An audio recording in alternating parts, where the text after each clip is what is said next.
So, with all that recapped, let's go return to here, where we left you. Give me a second. There, where we left you, because you had only used 3 of your 5 questions for Tillis and with that in mind, I wanted to give you, obviously, the opportunity to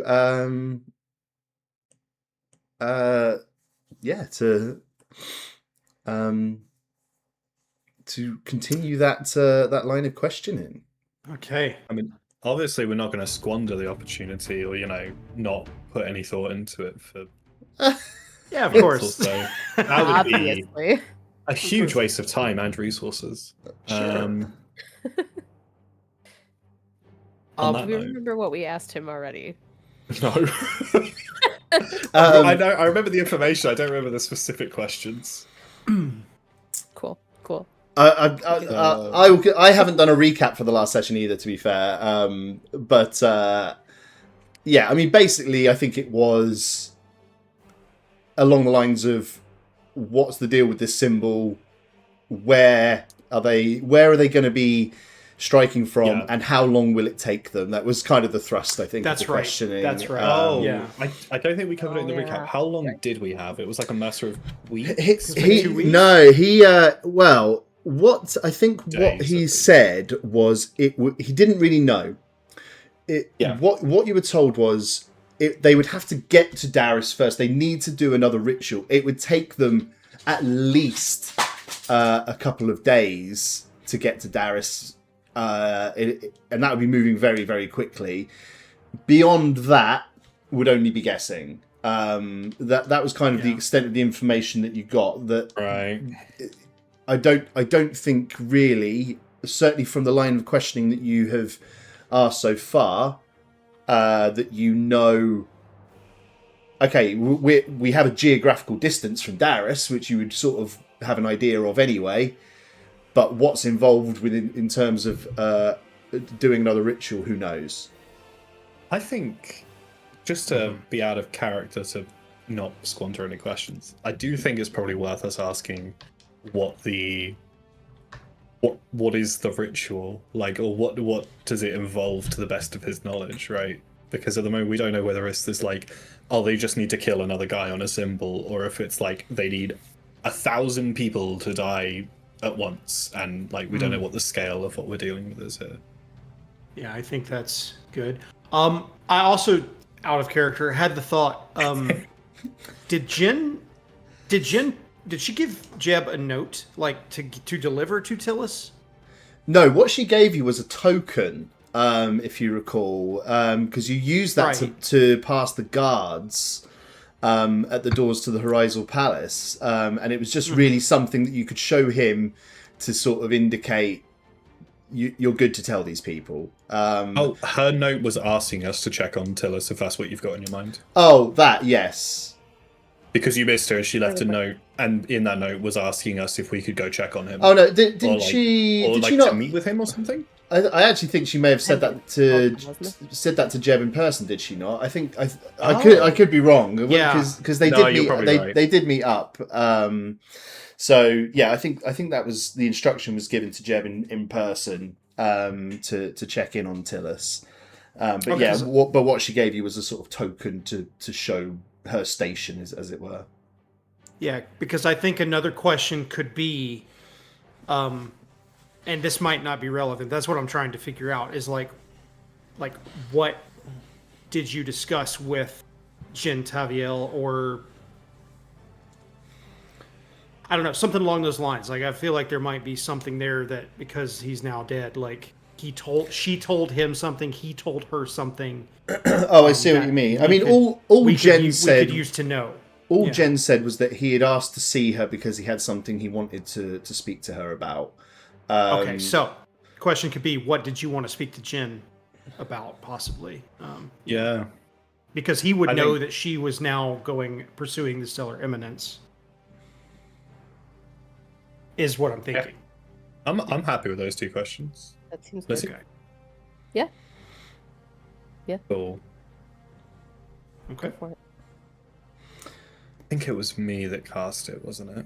I believe so. I think it was. We should just start with. Let's start with the ritual one, in case that's horrifically vague. I think it's just kind of. All right, that sounds good. To the best of your knowledge, what is the ritual? What are the mechanics? What is required? It's a long run-on sentence. The blank eyes of Tillis Trelane just stare vacantly back at you and says, I do not know the mechanics by which a strike would occur, though it would necessarily require an enormous amount of power.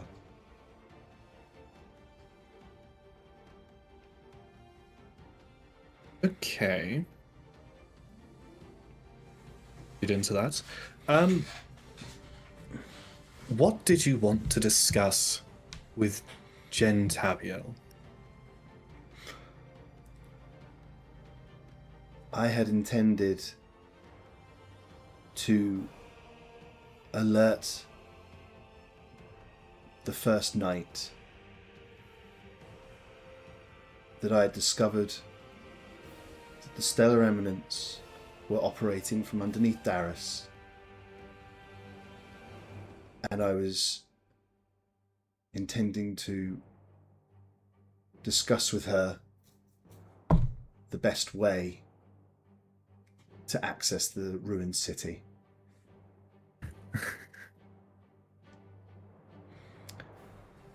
The light. Another question. The light in Tillis Trelene's eyes fades, and he returns to rest. What was your follow-up question out of interest? What is the best way?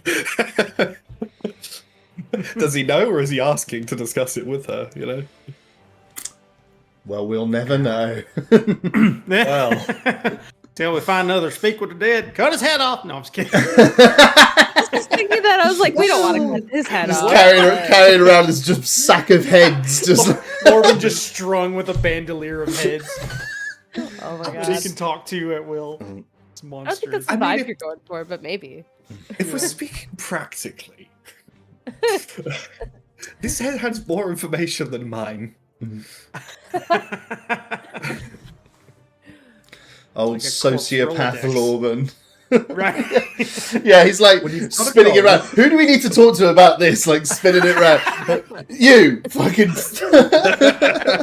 It's like a fucking like Rolodex. Yeah. Yeah, exactly. Yeah, You. exactly. Who's this guy? Who's this guy? What's his deal? The trick is They're to all just, carve like the name on starting the to back. decay a little, so like some of them are unrecognizable. Yeah. Let me look at my contact list on my BlackBerry. It's just like a big sack of heads. It's like rummaging around in. Let's see what we got in here. Well, So that's a no to cutting his head off then, just to be clear, right? yeah, that's I don't. That feels I wrong. think that'd be in poor taste. Yeah, that's. I think we could let him rest. In poor taste. Yeah. So good. I hear you. Do we want I mean, to like? what we sent down the route is going to know more than nothing, right? Say that again. The what was their name? Bear's Eye. Oh, Bear's Eye, Bear's yeah. Eye, yeah. Oh, of we course. If she's still Glance. alive. If I glance over toward the direction where she was going, is she gone? Ingrid, give me a perception. No, I'll tell you what. Anyone can give me either perception or nature. Ooh, Sorry, remembering. I'm how going to give you a to use nature. Foundry. I'll give you a nature as well. I got high stats. I will on that. definitely not. I will give you a perception. If I can remember how to do it. Not There we go. amazing, but I'll take it. With a +6, it's all right. My eyes are just. I'm so sad, and I'm like, rubbing my eyes a lot. That's why I can't see. It's all right, Ingrid. It's all right. This is so sad. It is. It's all right, though. I just keep thinking about Oxbow. We're going to do him good. There's certainly So no close. longer any visible sign Take of a her. handkerchief and give it to you for sniffles. Jeb, I think you're feeling, assessing the speed of the water and things like that. It's not like river rapids, it's not like highly dangerous water. I think you feel like this is probably survivable for someone getting swept downstream if they were, presuming they were at least a competent swimmer. Yeah. So, would anyone like to go for a row and see if we can? I think we could. Lorben, does that boat have oars in it? I could get them from the smaller one. Oh yeah. Yes. I'm happy that there's oars in this boat, like prepped and ready to go. Yeah. Should we leave Tillis's body down here? Do we want to bring it to bury it in a I think better we Should leave a way? note, maybe. I mean, the guards are coming. They were just really slow, but we should leave a note or something. A couple of things Just a note, that we didn't do this. I could leave It's a one of my stones that we can record a message if we wanted to. Yeah. Oh, that's a good Yeah. idea. All right. Because they were following us, right? Like they would be. well, a on couple their of way. Do we things know to, that for He sure? was waiting for backup, if I remember right. a couple of things to remember. The guard that you had spoken to had gone to alert his senior. However, Bear's Eye did lead you through some labyrinthian sewers for quite a while. It may not be that easy to track you. Also, there was a portcullis on the other side of the room that closed. However, that did seem to be activated by a handle on the wall where you are now. I also just thought I'd remind you, just in case it is of note at all, there is also another corpse near you, which is the corpse of well, you never got the guy's name, but the kind of leader, the person who killed Tillis. Oh, Yeah, you said his name was Merrick, right? Did I say that? I think his to be meta. Oh, his character sheet. His in- last words were Yeah. his name or something, maybe. I My name's I'm Merrick. I can't believe you've killed Merrick. tell everyone Merrick rules. So yeah, whatever his name was, he's lying there dead as well. I just say that to remind you that he's there. Yeah, but we should probably Pick it maybe another time as I rifle walk through his past. pockets. He might have information on him. Oh, I think I mean, stole his maybe boots. he's a note taker. Yeah, let's he do the a one- quick rummage. Okay. go ahead, Lissy. Buddy. Did I steal his boots? Was that? Yes, you got the boots Yes, of Misty good. Step. yeah. Yeah. He stole I- the man's boots instantly. The I boots sure of Lissy Step.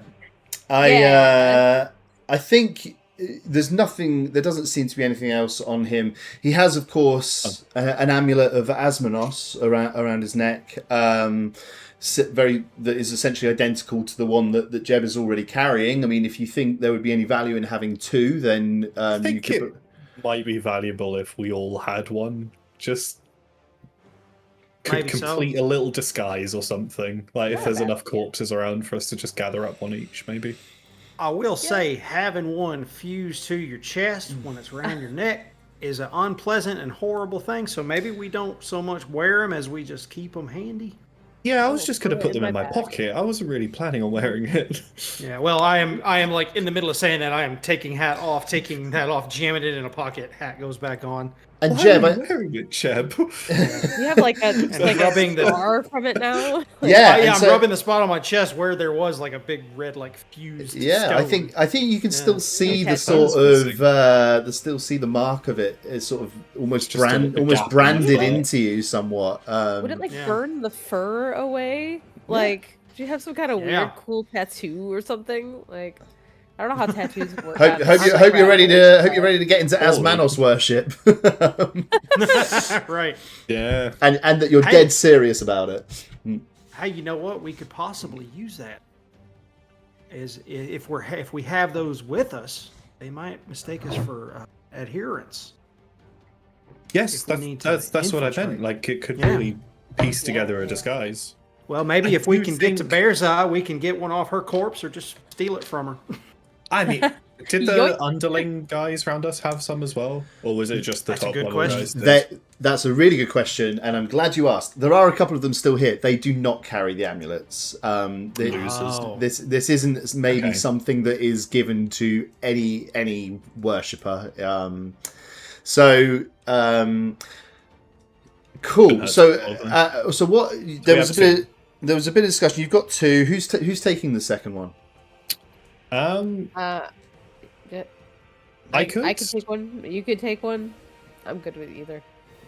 I feel like I might have an easier time pretending to be a follower racially. I hate that, but like, I've not noticed many dwarves amongst their ranks so far. Valid, yeah. No, absolutely valid. Fair enough. For that matter, but well, Jeb's a god now, so you know that's irrelevant. She's got a point. So there was yes, rat god, yes, I remember. There was a bit of rat god. There was a little discussion there. What are you going to do with the bodies here? I mean, we've looted them. I desperately want to cut their heads off, but there's some opposition. Societal pressure stops me. Yeah. So I guess we'll just kind of... It's not unanimous, this one, is it? Huh? You and your social mores about beheading corpses. Fucking cowards. No, we should probably load them into the boat if it's easy to do, right? I mean, like, we're going downriver out into the open. We may as well... Do you want to put them in the other boat and then, like, tow it behind us? So that we don't have to be on a boat full of corpses? Yeah. It's a big boat, right? I mean, I would say Tillis was a little guy. Like, he was real old. I would say that the boat that you're in can comfortably take 4. Let's bring Tillis. 4 people or 4 corpses? 4 people, which includes corpses who weigh the same as their living counterparts. I'm trying to figure out some sort of. I need to make sure, you know. But a head would be, you know. Hey, body. Most of the weight's not in the head. So, D&D's a great game, isn't it? Just like a 15-minute debate about whether or not to take a fucking head from. So Tillis is coming with you. What about this other guy? Fuck him. Just leave him. I don't really care. Yeah, I care way less about all these cultists. Yeah, I think there's something really funny about like putting them all in the other boat and towing them behind us, but like that's not practical. That's kind of where I was at too. Just a length of rope, just drag them through the water. Yeah, other boat, you stack them all in there. We could give them like a Viking funeral. We can just burn it, you know. In the interest of this is a very heavily religious organization, we might be better off just kind of destroying the body somewhat, just a kick in the river. Yeah, I don't trust. I don't want to fight this guy again. I think you might be right. Viking boat funeral, just burn them all on a boat. Yeah. I mean, if he sits in the water for a week, he's not coming back. Yeah, but is that going to poison the water because it's got a corpse in it now? Like, solution. That's I'm going to cast ecological bonfire cantrip on the corpse, I guess. There you that's go. Just gonna Pile last them up. for like 10 minutes. Yeah. Pile them up. All the smoke pouring out of here will let them know they've elected a new pope or whatever. I mean, I don't mind fighting the little guys again. They weren't so bad. But that guy, though. Have popes? I don't know. We're about to find out. This feels bad, what I'm doing, but it's really practical. So we're piling up all the remaining bodies. Just the main guy. Just the main guy. Okay. And we're putting there's someone actively going down the river. And we're setting his corpse. Right and we're setting his corpse on fire. Okay, got it. I'm just gonna cast bonfire on him. Just a really normal thing to do. All right, awesome. And then you guys are scarpering in the boat. Yes, and I will roll up Tillis's body in like kind of a bedroll, sort of a just something respectful, just to kind of just something we can bear out of here and possibly get him where he can be taken care of. Greg has turned up drunk today. What is going down with this guy? Well, it is just like a corpse in a carpet. Like, well, just we gotta get him out of here some way, Then we roll him up in a carpet and throw him off a bridge. Oh my good lord! No, I was the one with the cold brain today. Like, yeah. All right, we've got a burning corpse. We've got 3 people and Tillis Trillian in a boat, and we are making our way downtown. Very cool. The water is like it is moving with some pace, but it's not like rough, anything like that. You can actually distantly, even from where you are, you can actually distantly see the kind of, just like that, the bright white light that tells you that's outdoors, right? And let's go back to our Velarion map, because your exit point is gonna be right here. Right underneath the Horizon Palace, and after just a couple of minutes or so, your boat drifts out into back in the what time of day was it actually when you guys went down? I think it was just the middle of the day. Yeah, kind of like maybe just after noon, middle of the day. Yeah. So it's daylight. Right now there's a bit of smoke in the tunnel, but not so much that it's going to come pouring out in plumes or anything like that. And you find yourselves here, kind of just north of the Walk of Tears. What's the plan? In case it's not clear from the map, you've got a little time before it does this, but it will ultimately come to a waterfall when you come up near the Kingsglade. So I guess we're kind of hoping to find Bear's Eye before a waterfall. Yeah, give me anybody who wants to give me. You know what? No roll required. You. No, actually, no. I tell you what. If you want to give me, there's no sign of her. You can't see her. Gotcha. But if anyone wants to give me an investigation roll, then we could perhaps see if there is any kind of obvious sign of her. But I'm going to say it's a hard DC. So it's going to be a 16. We're all and you guys all biffed it hard. I don't think we're going to find Bear's Eye. That's really sad. She's gone. She's long gone, I'm afraid. I mean, that could be in either way, couldn't it? Yeah, it's gonna be a problem. So, I mean, she might have just drowned. She wasn't doing great. Yeah, I guess we'll find out. Let's hope, I guess. Probably need to alert the guard when we deliver Tillis's body and let them know to keep out for her, that she's. Yeah, we should probably moor up. Like, is this river like super deep? At this point, it's like maybe like 12 feet deep. Oh yeah, okay. So you couldn't stand in it. No, not at all. It's not like a little stream. This is like this is a big water source. Right. It's gonna. So, what's the plan with the boat? You're sort of just drifting. You're drifting out. Right? How do you want to try and? You're just gonna which bank do you want to row to, or what's the plan? Where do we want to go from here? I think it makes the most sense if we were gonna moor like maybe on the southern bend near that bridge. Sure. And yeah, whichever has the most collection of guards that we can try and explain what the fuck is happening. Yeah, we're gonna have to trek back one way or the other. Just before we do find guards, we probably shouldn't start raving that the city's going to be hit by a meteor. No, because we can't do that. We can't cause. I mean, even if they did believe us, it would be mass panic. But they're not going to believe us, and they'll think we're insane. No, you're right. Yeah.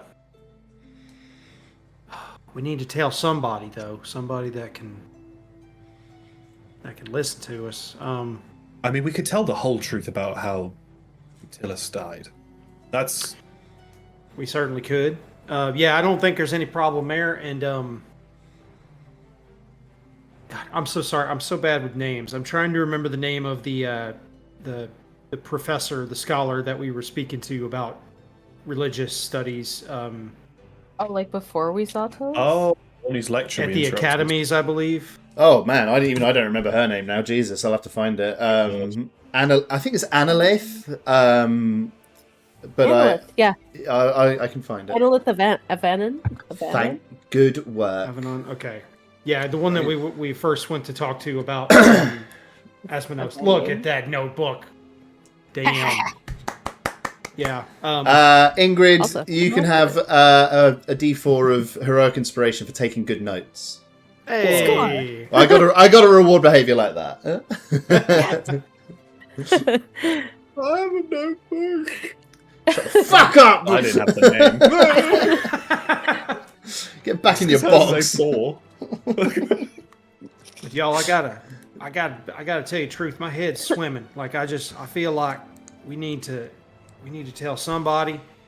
I feel like if we could figure out where the king is or who it is, we could tell them.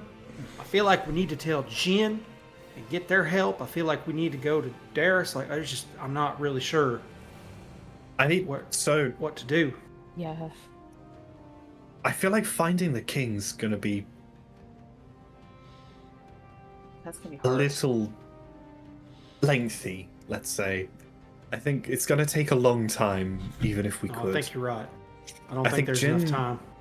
Yeah, that's like a separate issue. That west, east, the same direction. East.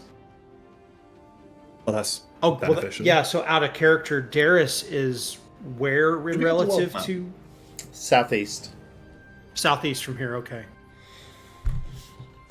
I think Jen did tell. I think Jen did tell Jeb kind of the town that they were going to. Yeah, she did. Yeah. Which I believe was Little Tassalus.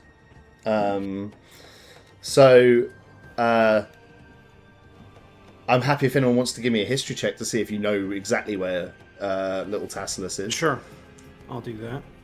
It's right next to Greater Tassalus, probably. Call it Big Tass. They call it Big Tass. Only the locals do. Oh, that's more like it.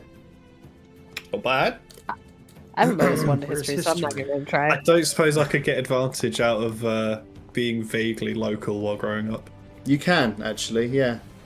I was actually just thinking the same thing myself, that in all honesty...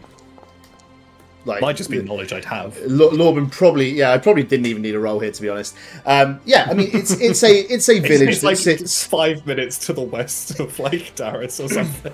Little Tassalus is a small settlement that is on the main road that runs between Velarion and Darius. So, I think there's every chance that Lorben, and in all honesty, probably Jeb would probably know where it is. And it's not. I know you said it like 3 times. What's the name again? Little Tassalus. TAS. Tassalus. I'll put it in chat because we can do that, can't we? Yep. Not even close. I was going to spell it. I started spelling it wrong, so I'm glad you put it in there. If anyone filled with incorrect spellings of your entire world, that's pretty great. Just to wank over world lore a little bit, if anyone wants to give me a harder history check with a DC of let's say 18, then we'll see if anyone else. 22. Yeah, no. Get in. Oh, mine just didn't work. Just, you know. Is it? Yeah, yes. A minus 94. Just like matching the skill. Lorben is comatose. I saw the 22 and I was like, I don't need Never to seen be a map. for this. I'm a plus zero. You're a funny guy. You're a funny guy. Jeb, I think on a 22, there's two things that are relevant. This is just lore, or is it? Tassalus is an elvish city in the neighbouring country of Renalu, over in the distant west. The other thing that is perhaps a little more relevant is you have heard the name of Tassalus in your time in Velarion, because the guy who spoke at the Observance Day festivities, the kind of main speaker there, was Duke Lethnor of Tassalus. So you have heard it just basically one time in your time in Velarion, but Little Tassalus is almost like a New York, like a New Amsterdam. It was just a little settlement built in Playdeen by those, and is named for the larger elvish city of Tassalus. Would I know if it had a name before it was known as Little Tassalus? It didn't have a name before it was known as Little Tassalus. It was built as Little Tassalus. Okay. The reason I was asking because I really, really wanted a chance to go. Like, Istanbul was once Little Tassalus, but now Little. Fucking donut. Well, no, they'll know that Istanbul. So what you're actually asking me? It won't make sense. Are you actually asking me? Was Little Tassalus ever previously known as Istanbul? That's nobody's business but the jerks, or but the Turks. Never mind. Muppet. What are we going to do about this corpse? Let's ask him. So that's where Jen is. His corpse to the. You've parked the boat then on this near this bridge, basically, right? You've pulled over to this the southern bank. We could keep this boat. Tie that boat take off. it down a waterfall. Oh, that's true. Maybe if it survives the waterfall. There's like 3 from here to the main river. Yeah. Commit the prime sin of desecrating Kingsglade with a rowboat full of bodies. Oh god. Can't be doing Let's not do that. Okay. No, can't be doing that. So we need to find some authorities because we can't just leave him here. No. I feel like we're a walk from Commander Row. That seems like a militant place. I'm sure we'll find a guard at some point. Somebody on here patrol. And there. We could walk in that direction, and just the first person we see, we flag down. Because, like, if we get from here to Commander Row carrying a body, then something's wrong with this city. Yeah. No, and I feel like we're gonna be.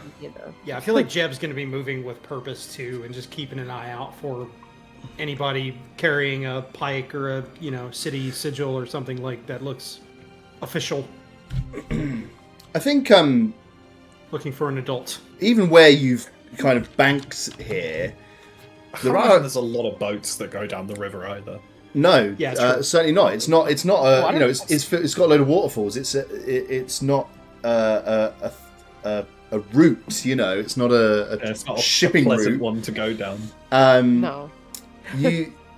I mean, what I think as you are climbing out of this boat and presumably lifting Tillis's body out, there are some houses nearby, and I think this may already be attracting a little attention, actually, of a couple of bystanders like out tending to their yards. I think I might, so Don't worry that about it.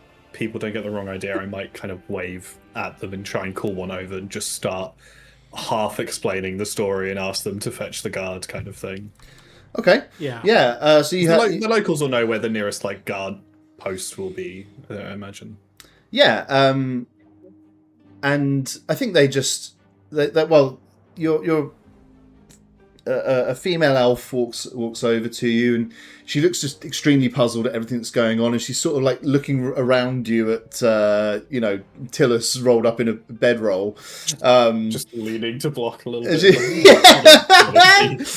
And she's like, and so she's sort of,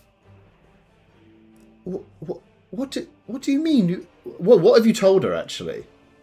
I think I've said the guard are already aware. There's been an incident in the sewers underneath the palace grounds. If you could possibly please just fetch the nearest guard. I don't know where the nearest guard post is, but we need some authorities just to help us with this. All right. The name of the guard helping us earlier was Alatel. If you can find him. Yes. I don't know him. Whichever is the nearest in the direction of the palace. She just fucking legs it. She looks terrified. You see her go. She sort of like goes to the nearest sort of junction where there's different paths going in different directions. Sort of looks a bit confused, and then she goes in the direction of the academies, and kind of disappears out of sight for now. Is there any kind of... Have you guys got your story straight? Do you know what you're saying to this guard? That's a good question. I think maybe we totally would have discussed in the boat.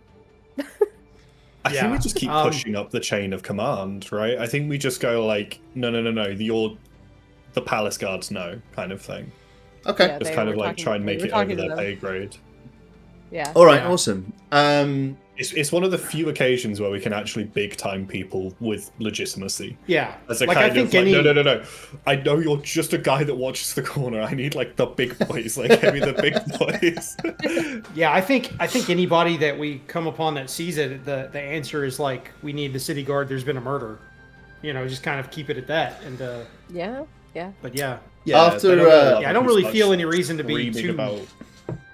Yeah. Oh, you go. I'll probably just be like, we were working with this one guy.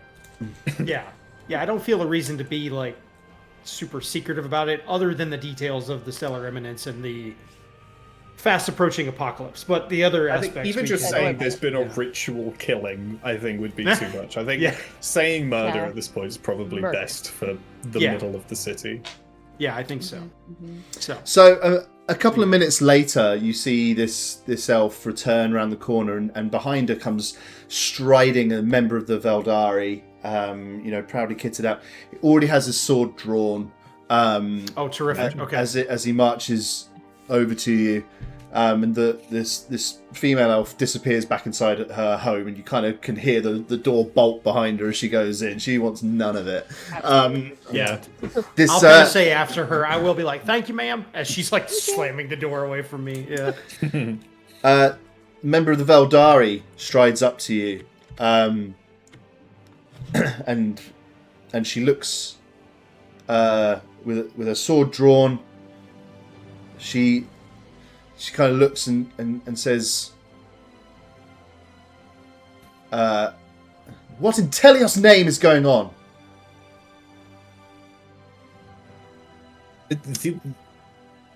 We've just come out from under the sewers underneath the palace grounds. Sorry, what did you say the captain's name was again? The guy that we were working with was Alatel. Alatel. Probably Alatel. Alatel? Yeah. I've got hat off, held in front of me, kind of head down. Yes. I'm probably holding Trillis. Like, I'm strong. Oh, yeah. Probably. Cradled. This man has been murdered. We didn't want to leave him in the sewers in God knows where in the sewers. It was a hard place to get to. But we need to get back to the palace grounds and speak with the guards. You spoke with Alatel? Yes, sir. Or yes, ma'am. Ma'am, thank you. Sorry. She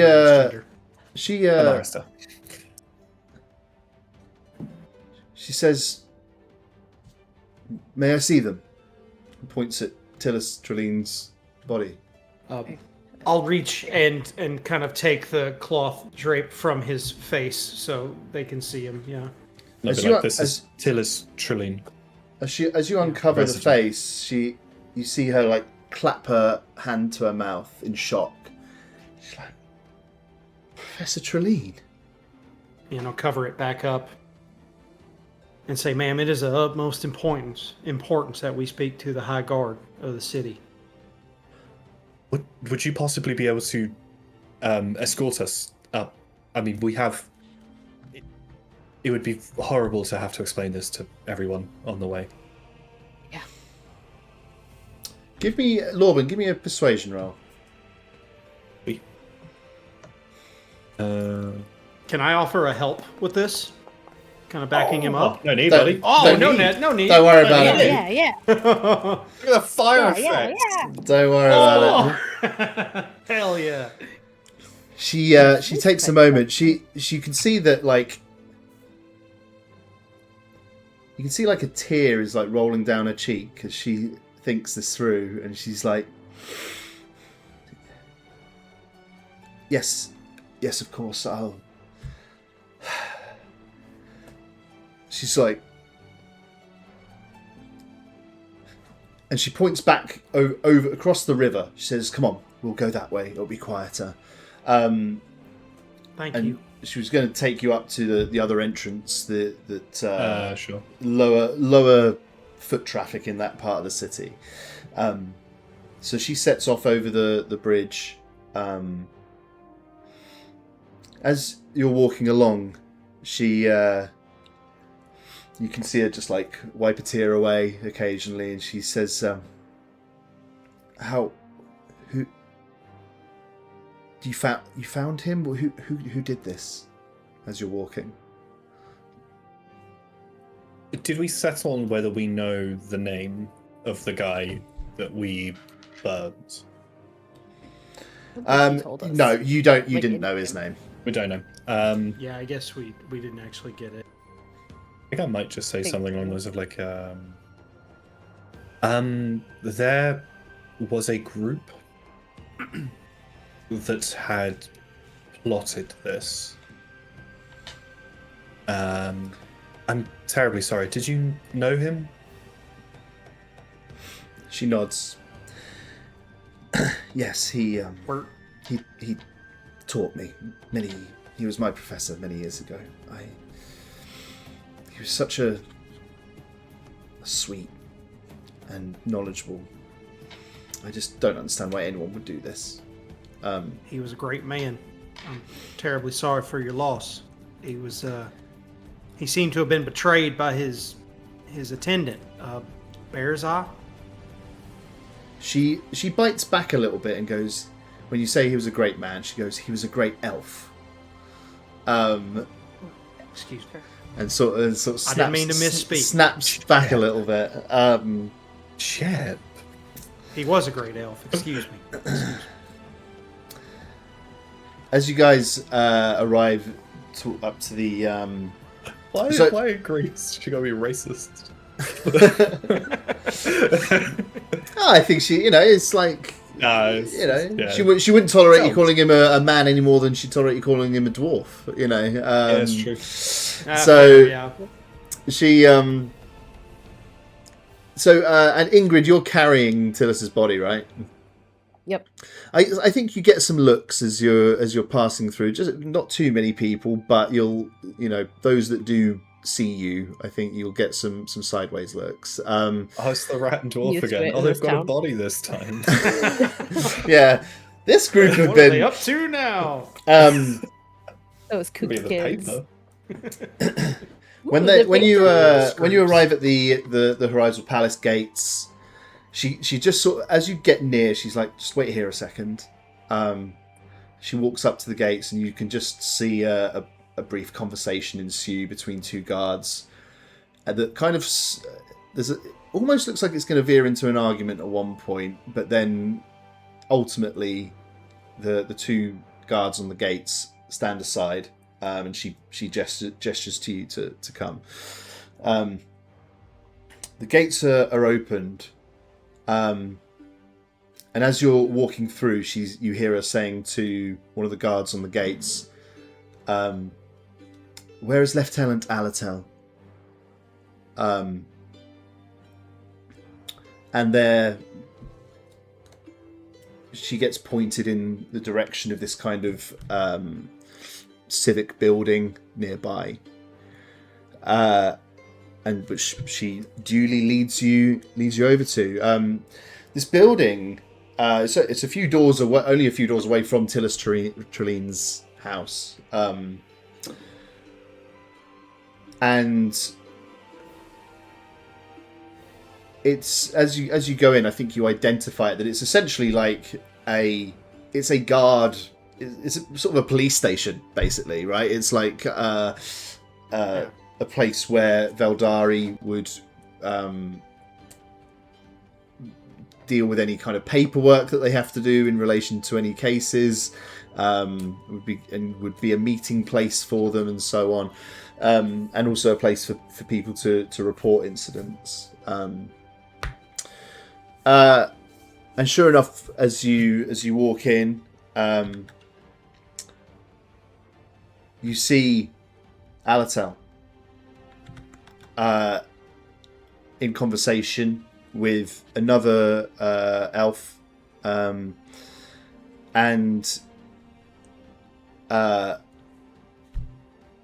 he spots you coming in and rushes over, and he's like,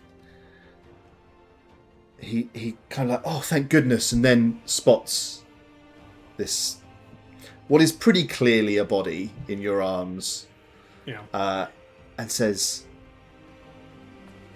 is that her, the elf that led you below? I just kind of look down and shake my head. Is it? Too late. She was lost down the river, presumed drowned, possibly not. So who is this? I'm gonna close my eyes and bow my head and let him come to it. I'm sorry. I tried to save him. We were a little too late.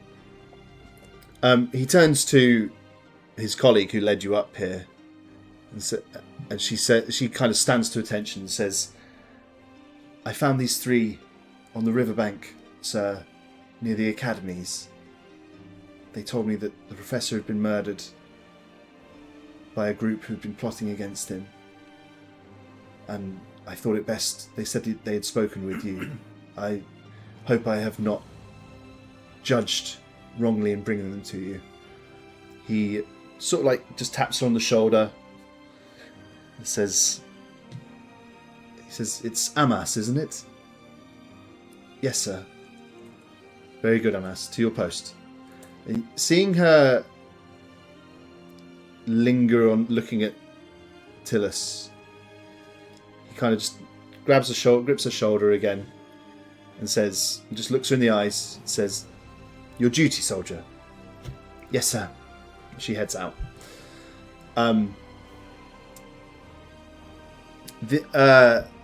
The elf that was in conversation with Alatel,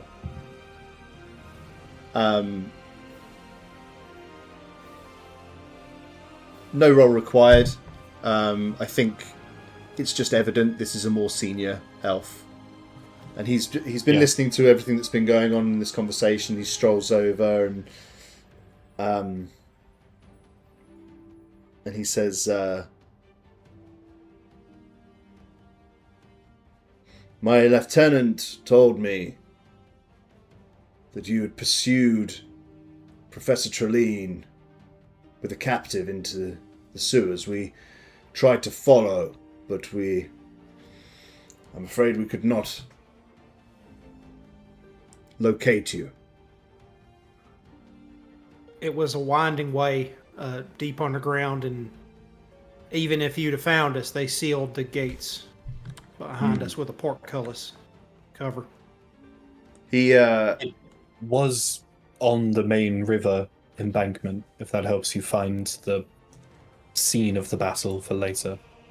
That's correct. There are directly to it. Yeah. There are the bodies of the cultists that abducted Professor Treline. He holds his hands up. He says, all right. One thing at a time. Firstly, yes, sir. Let's get the professor somewhere a little less public.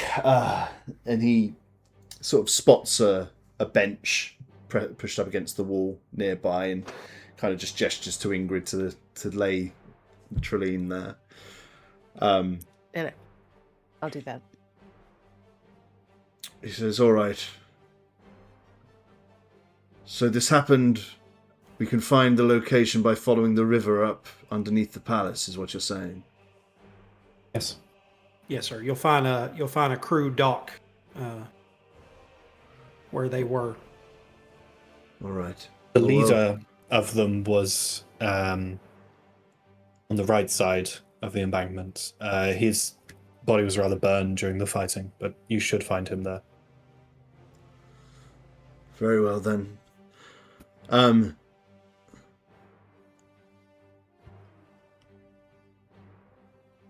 He looks a little puzzled and he's like, these are strange tidings and grim ones. Yes, sir. They're deeply concerning. He says, I am Captain Amas of the Veldari. And he says, who? He looks at you, at the three of you, he says, I have heard of the three of you being in the city recently. What is your purpose here? How have you become entangled in whatever this is? Well, we, in a roundabout way, we're here because we've been tracking the people that did this. And we found them. But they got to Professor Trelene too soon, pursuing their goals to what we have come to stop them. And I'll take out the amulet and say, does this mean anything to you, sir? He examines it. I have seen these before. And pocket it again. I sense that you know more than you are saying. But he looks around the room. You know, there are some other elves, and some of them are kind of taking an interest. It's obviously a bit strange what's going on. Yeah. He says, perhaps here is not the place. Will you speak with me more privately, perhaps? I was about to ask the same of you. And I'll kind of gesture to please lead the way, where we could talk privately and if my associates could join us. Yes, of course, all three of you, please. He says, Lieutenant, and speaks to Alatel. He says, he gestures to Tillis's body. He says, will you and a couple of others perhaps take the professor somewhere more? Lay him in honor, will you? Aye, sir. He leads the three of you into essentially I guess an interview room. It's a room with it's comfortable. Certainly not plush. It's got a table in the middle and just a few chairs scattered around. He says, "Come then. I fear this is not the time to be reserved. Tell me everything about what happened to the professor and the person that led you into the sewers." Of course. I'm gonna kind of step out of character for just a second, because I was going to suggest that we cast Zone of Truth in this room, so there is no. I can only do that while actively hurting someone. Oh, damn it! You're right. Okay, I don't want to. I've already done it for the day as well. So. And you're right. I was like, you can just punch me and then do it. Yeah, that's right. Okay, never mind. Yeah, because what I was gonna say is how good are you? How strong are you? Right. Right. You ever got a flu or anything? You good? Yeah. So, I think that I would commence to tell him about the Stellar Eminence, that they are adherents, or that they are like a kind of violent apocalyptic sect of Asmonos worshippers, trying to bring on some sort of cataclysm. And I will sort of lay out like what happened, or reference Oakenford. Ask if I'm assuming he had heard of what happened there. He knows of it. Yeah, he doesn't know any details, yeah. Of course, but yeah. Well, I would kind of lay out to him exactly what happened, and I would tell him that when he goes to recover the bodies of these cultists, he's going to find basically a ritual circle. That is where, once their ritual is completed, the asteroid is going to strike the city. Oh, you're telling him that? I'm telling him, yes. I'm like, just because it's us, I'm going to let him know, like, this is urgent, and we couldn't tell. And, okay, well, and let me get back into character at this point. Now, I know this is a lot, but you, sir, seem trustworthy, and we can't tell everyone in this town. It's going to be panic. It's going to be terror, but we need to know if there's anything that can be done to get people safe, or alert the rulers of the town, and possibly we can't be here long because we need to go. I think we're going to need to order a Garillion. But I had to make sure somebody here knows what's coming if we can't stop it, and can make sure people are going to be safe. As ever, my favourite pastime while playing this game is watching Grig's face. That's this is the eyes dropping during that moments. Just like, oh man, so good. I've got like 4 different conspiracy theories about this guy right now going on in my head. Oh, excellent. Okay, so I mean, Jeb, to clarify, ever the trusting, like ever wanting to see the good and trusting people. Fucking like Rube. So to clarify, Jeb, you've basically told him absolutely everything about the Stellar Eminence and all their plans. Lorben, yeah, go ahead. Can I sneak an insight check in when he reveals anything about like the major plan kind of thing, to see if this guy's got any kind of realm of like, shit, they know more than I thought they did? Yes, sure. Give me an insight check. No, unfortunately. Very distrustful and very like incapable of working out the reality. Oh, that's pretty good. That's solid for me. That's pretty good. Oh yeah. All right. I'm conspiracy theory is this guy is in on it, and I'm kind of hoping to see whether there's any form of recognition or of what we're saying rather than revelation, I suppose. This is ocean madness, of course. This is ocean madness. Nurse lady was in on it, man. Anyone could be. I know. Give Jeb the credit of at least waiting till we could tell one person instead of everybody. Right. Yeah. I'm just behind you, like squinting at the guy, like what's happening? Yeah, I imagine you just like leaning out, looking at you. This guy's face is a stone the entire time. You don't see a flicker. You don't see him twitch. He is literally sitting there. Just all he does, as Jeb is telling this story, which I assume, even the brief version would have to be at least a couple of minutes. He just sort of nods along studiously and just like is just listening to absolutely everything. It doesn't really make any sign unless he's asked a direct question like, "Are you aware of what happened at Oakenford?" He'll be yes, but he's very just stoic. And certainly not giving it much away in terms of his body language or anything like that. Yeah, what a bastard. Really, yeah.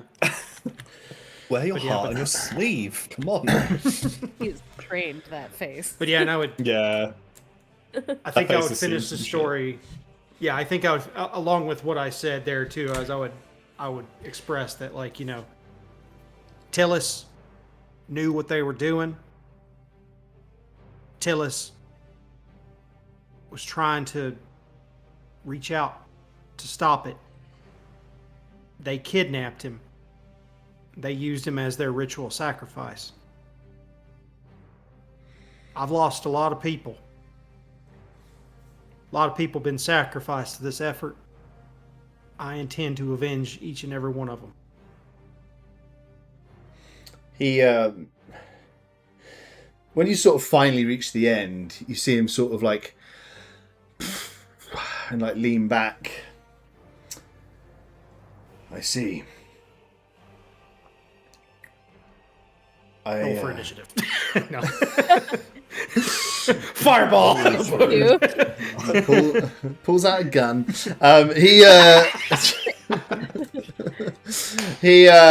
Shit. He goes. He just sort of nods to himself a second. Right. I see. Well, I thank you for your information and bring this to me. The Veldari we are not equipped for this. We're a city guard and one of the best, and I'm proud of our competency and our ability, but I'm not sure. I will need to speak with someone else to understand. Of course. And I understand. And perhaps, and very likely pass it over to them entirely. Where can I find you?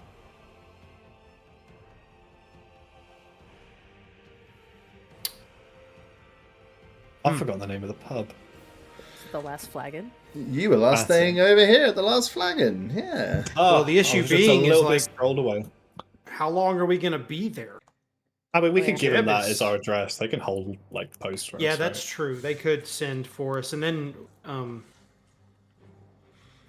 Did you also tell him about Darius and that that's the location of the next? Or did you tell him about the meteor, but not the requirements for the meteor? I think the only thing I would have... I think I would have... Okay, let me go back. I don't think I would have told him about Darius. Okay. I would have alluded to finding Jin. Like I expressly said, like we need to find Jin, and if he is part of the city guard, I'm assuming that he may know that they have been deployed to Little Tassalis with the Order of Velarion. And I feel like I would have expressed that, like, that's kind of the next place we're planning to, or at least in Jeb's mind, that's the next place we need to go. Like, we don't need to stay in the city. We need to move quickly. So yeah, I think that because they can send, the way they use birds to send messages, like they could presumably send a bird to Little Tassalis to reach us if they need to. Mm-hmm. Yeah. So yeah, I think that's the answer. So I think he's going to ask, like, as well, what your plans are now. What are you going to be doing next? I think I'm in a feeling of caution for Jeb, having shared a lot of information. Just kind of, we have a direction to investigate towards. We're going to find the Order of Velarion and then go from there, and just kind of leave it a little open-ended. Yeah, I think that's rather good. than giving him. All right, so you will be at the Last Flagon tonight, or are you leaving the city immediately? We should be there tonight, I'm sure. Yeah, what time is it? What time of day is it? It's like afternoon. It's like midday. Yeah. I feel like we Yeah. probably could do with a good night's sleep before we go I think so. gallivanting. Yeah. Stock on supplies and stuff. I don't have any rations anymore since the rats took all of mine, so I should probably. Oh, Right. Well, we need Yeah, to if make some anything, rations. we gotta stock up. Get some. Yeah, we gotta restock. They became rations. Oh my god! All right, rat god, sit down. Sorry. I'm angry at how good that was. If I'm being honest. Okay, so you're leaving this with Captain Amas. He is going to run us up the chain of command, and yeah, I think I feel like we've kind of conducted ourselves in a very. You've been very forthright, and you've told him where things are. He tells you straight up he's going to go and verify. He said, he's like, do not leave the city before we've spoken again. I think we can agree to that. Yeah. And but yeah, he's gonna let you go freely. All right. Okay. I think before we leave him, as like a parting message, I'll say, sir, I understand in your position as a city guard, there is only so much you can do. I know you're not a conquering army. You're here on security and protection of the people, and frankly, that's what I expect you and yours to do.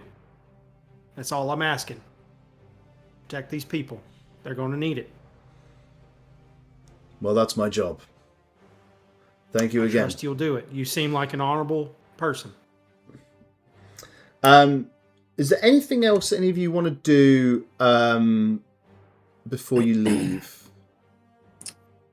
The palace area or the this station or whatever? I'm good. Do we want to go back to Tillis's house at all? To I don't know what we'd find there, but I mean, they ransacked it. Yeah. Yeah, it was. We're in this area. So. You are very near. You are only a few doors away from his, so Yeah. It's not exactly out of your way if you did want to. I think worst idea, but I don't know if we actually need to. We've got the time. Yeah, I think I agree. Especially if we're right here by it and we have the time, I think it's worth. Because we don't know when we first got there, we didn't exactly have time to do like a full investigation. So. Yeah, that's kind of what I was thinking. Is that we're here and we don't know if we'll get back in here again. Right. Very true. When just as you're on the way out of this place, as you're leaving, you see Lieutenant Alatel and a couple of others respectfully carrying the professor's body towards a room out the back. And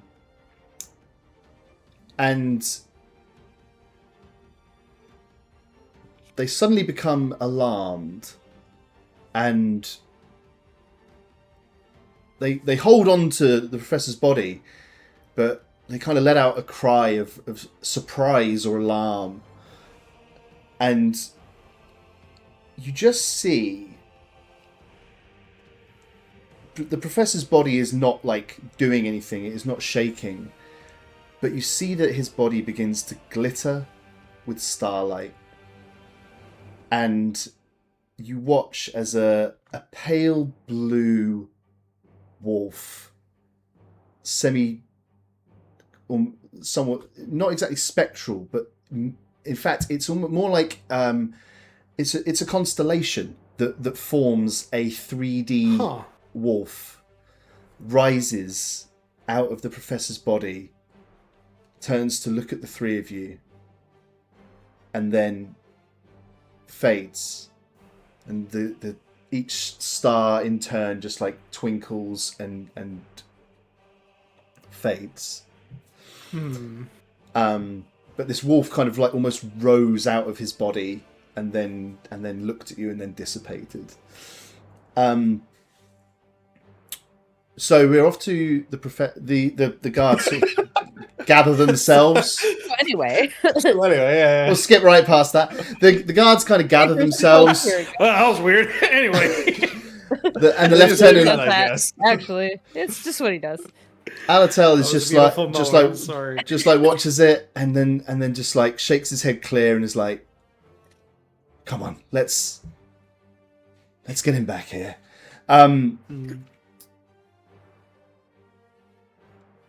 Stepping out into the courtyard of the Horizon Palace, it's still a beautiful, clear day. You make your way then to the house of Professor Trelaine. The door is still ajar from where you left it. Yeah. And so you can easily make your way inside. And as you push the door open, you see that in the study room had the big window where you first kind of met with the professor. A figure stands with their back to you. A long brown cloak around them, and a brown hat atop their head, and they stand with their back to you. And after I have a wee, we'll find out more about what the fuck is going on there. So yeah, go and have a wee, grab a drink, take your meds, have a stretch, do whatever you need to do, and we'll see you back here. So you had entered the home of Tillis Trelane and are met by the sight of a figure with their in the kind of in the doorway to the professor's study with their back to you. And are there like wet footprints going up to this person? Are there wet footprints? No, there are not. It's a good question though. Oh, that is a good question. Do they smell of shit? Do they look pushable? Do they look drippy? You know. Sewer vibe. I think you can readily see that this is not Bear's Eye. Okay. I guess. Hello. No, I think Jeb's reaction is turn around. Like, I don't think there's any politeness. I think it's like, what the fuck are you doing both of here? these things happened at the same time. I thought you meant Jeb. The figure turns around. You can immediately see that this is an elf of sort of middle age. A few hundred years old, perhaps. And as I mentioned, they're wearing this kind of like a brown hat that's sort of almost tilted down forward slightly. And you see that in the band of the hat, there's a little piece of parchment sticking out of it. And they're wearing a long brown cloak that covers them with a belt tying it at their middle. And you see that in their hand is a notepad of parchment and a quill in their other hand. And they turn around and look at you, and then you see their eyes widen, and they go, "Oh my goodness, it's you! I know which one. This is my lucky day." Motherfucker. He goes. He comes. Detective or reporter. He comes striding over and extends a hand to Lorben firstly, and is like, I shake his hand. They're like, "Hello, Chip Danzo with the Horizon Tribune. Maybe you heard of us." Was that Chip or Chip? Chip Danzo. Chip. Right name. Chip Danzo. What Yeah. an elf name. He's like, I've been hoping to run into you three. He's like, Oh. He goes, "You know anything about this?" What newspaper or what did you say he was from? What publication? He's with he looks at you and goes, "Oh, excuse me, sweetheart. Chip Danzo, Horizon Tribune." This was actually the same publication that got pushed into your hands last time out, that had a little salacious report on Gentaviel's future, as well as one. It's the dirt sheet. He goes, "I'm just reporter." He goes, "I'm just collating information here. You guys knows anything about this?" Do you mean breaking and entering? Perhaps this is someone's house. Yeah, this is a crime scene. Well, the door was open. What am I supposed to do? The stories don't come to me. I have to go find them. You don't work in my business. Do you know what? You're right. I don't. I don't have the foggiest of how a reporter would get here or walk into someone's house. Do they like you in the palace grounds? Yes. Some people like me. Some people don't like me as much. Some people don't like me, but they respond to other forms of persuasion, You've got dirt on people, haven't you? Oh, dirt is such a dirty word. I don't. We don't. We prefer the word. No, I guess dirt is fine. I suppose that probably. I guess that applies here. I think I know what kind of other words you might mean. I feel like Ingrid sighs and goes to the kitchen to see if she can find like some tea. I am sizing this guy up. Tell me if you need me. I don't have much to say. I'll let you know. Yeah. If you hear loud noises, we need you.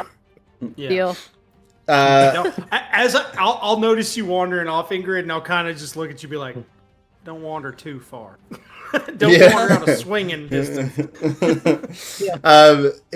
As Ingrid goes off, he calls after you. He's like, "Oh, great idea. Mine's a coffee, black." I just like stop, turn around, and stare at him for a good like 30 seconds. He goes, "Whoa!" He goes, I's not saying that because you's abroad. I want to make that clear. It's because you's was going through the kitchen." Oh, Chip, sit down. She just deep sighs and keeps walking. Yeah. Chip, just take a seat. Just sit. Just sit. He goes, "Look, all I know, I'm looking for information. Coming to this guy's house. Looks like the place was turned over. Maybe he moved out. Maybe he went missing. I don't know what's going on. There's a whole lot of hubbub going on elsewhere around the whole palace. Not unusual, perhaps, but I'm just trying to get answers here. I'm just trying to find things out. That's what I do. I'm bringing information to the people. What? Is that a crime?" It's a few.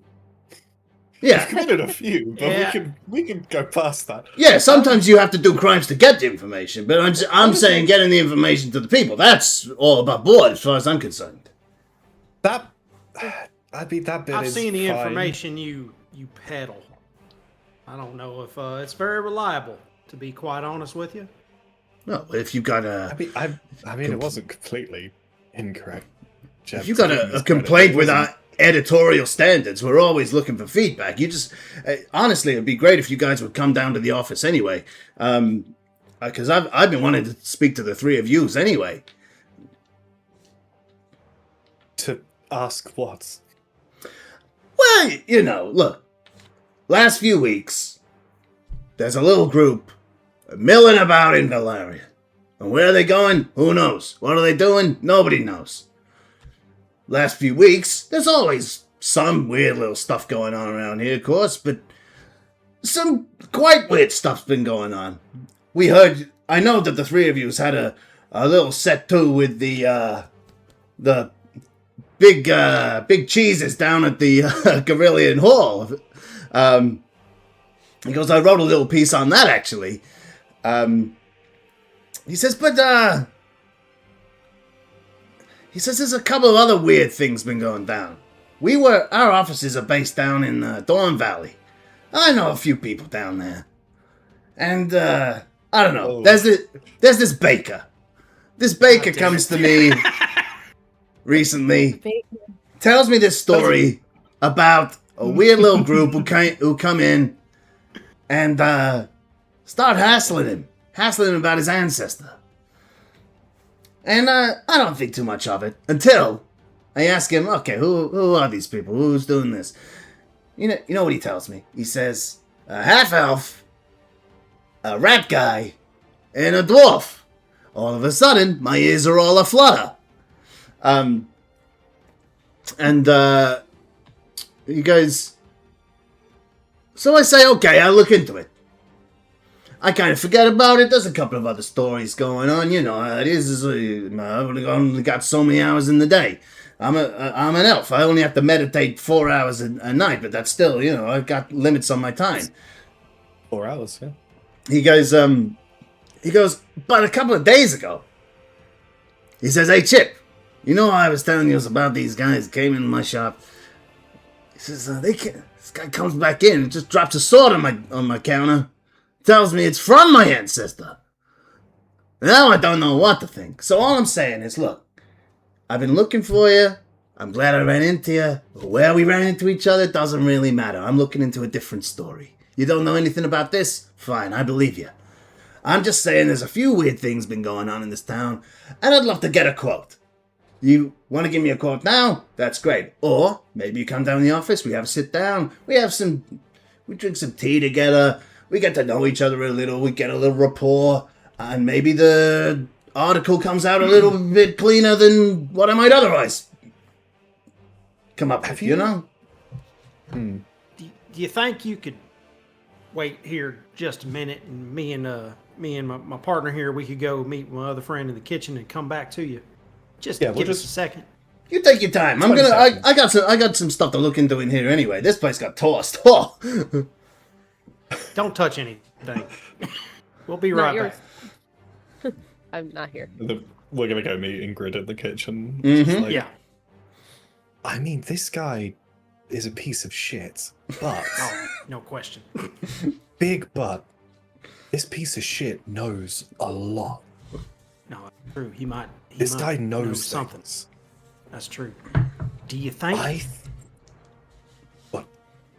I was going to say that if we could maybe tell him to leave right the hell now, we would agree to meet with him before we leave town and give him a quote.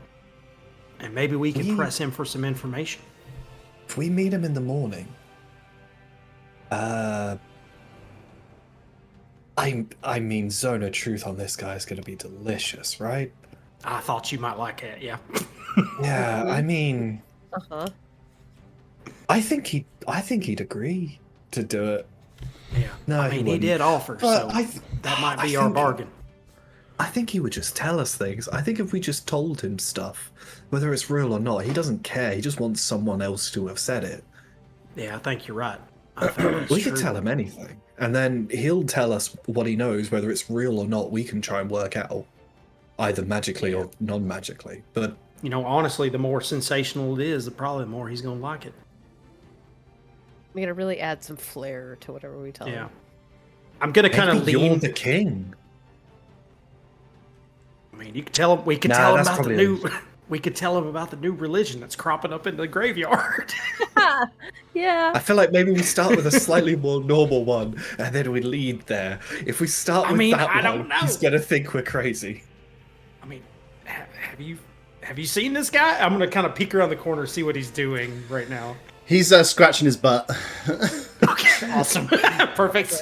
He's using his quill to like move things aside a little, like sort of Okay. just push things without touching them, just to sort of like, hey, what's this going on here? And then he's just like, I'll go. and then he uses his quill to like scratch his ass a little bit. Yeah. All All right. I'll lean He's back more just like a. scratching than writing, I imagine. He wheels around when he hears you clear your throat, Joe. He's like, "Hey, how's you? What do you think? What do you decide? What you know? How are you doing?"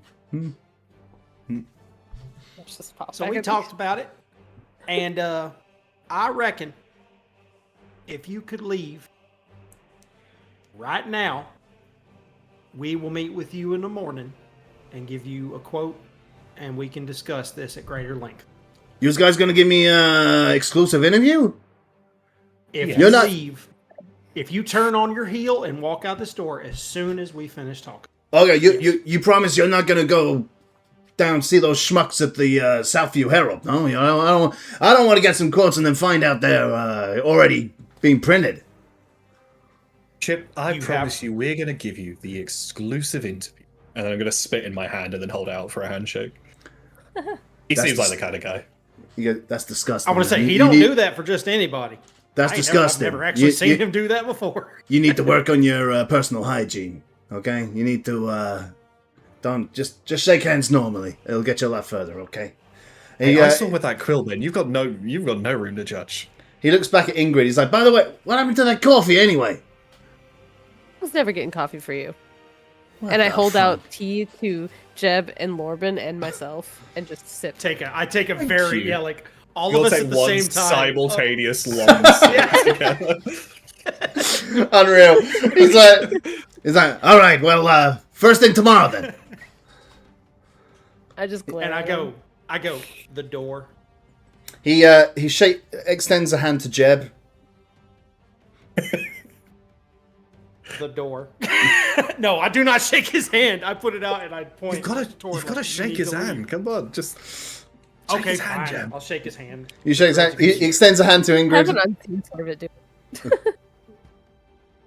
it, What? He extends a hand to Ingrid. No, that was a character button. Oh. That's amazing. It wasn't.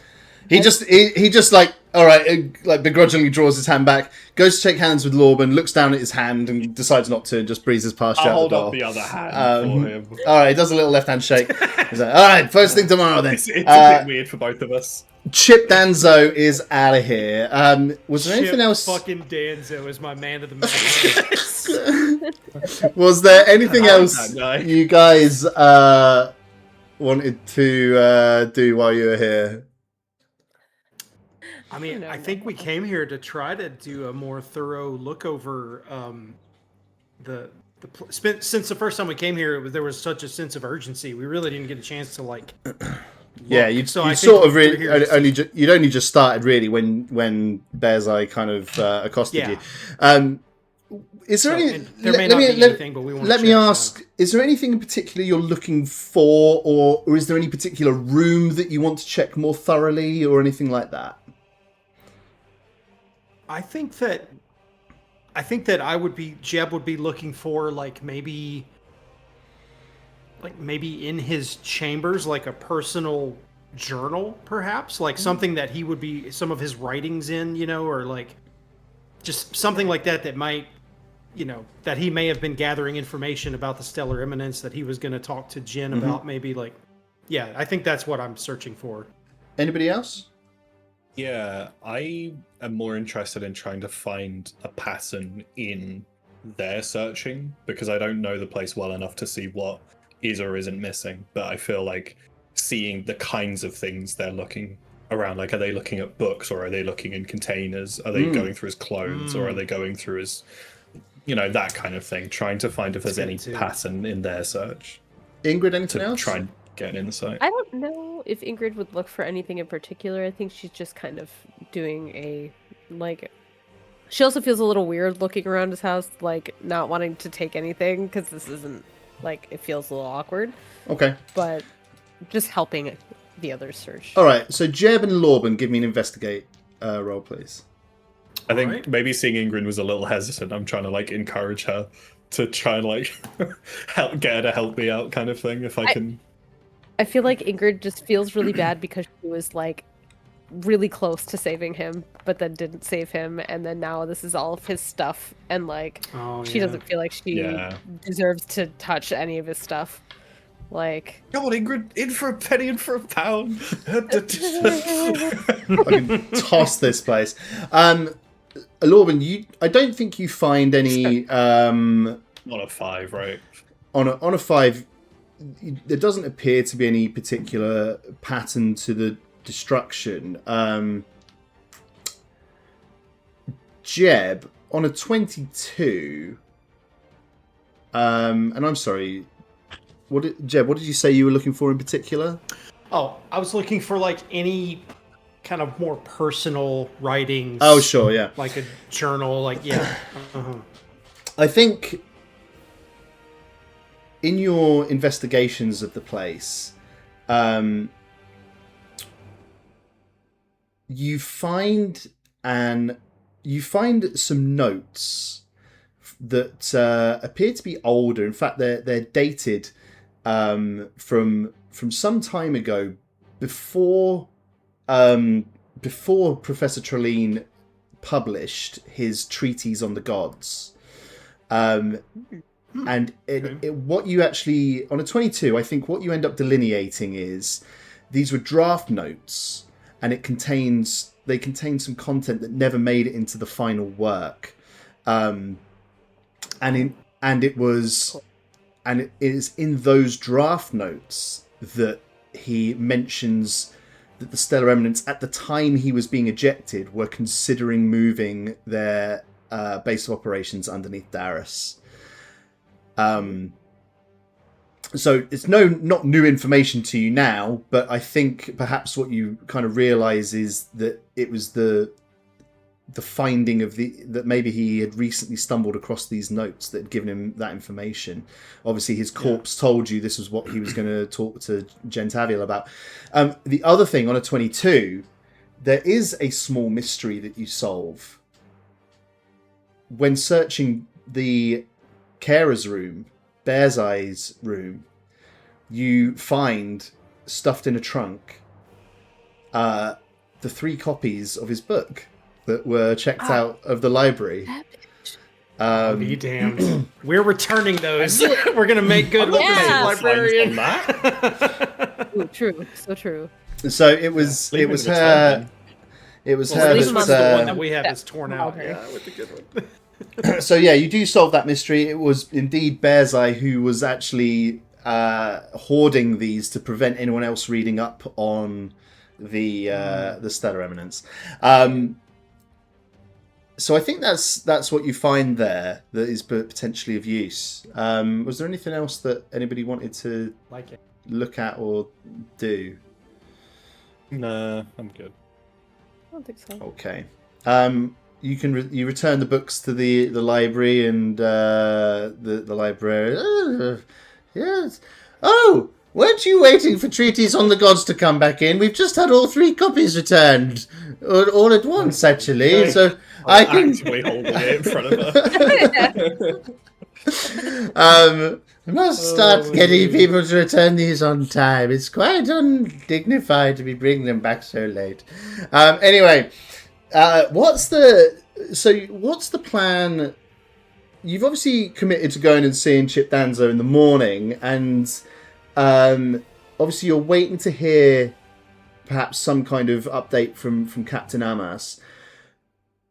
Pull him kind of big picture, and feel free to kind of chat this through amongst yourselves. What do you think the plan is now?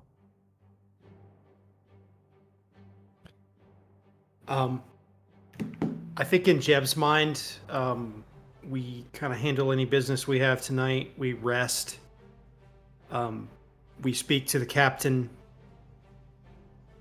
And in the morning, we talk to Chip.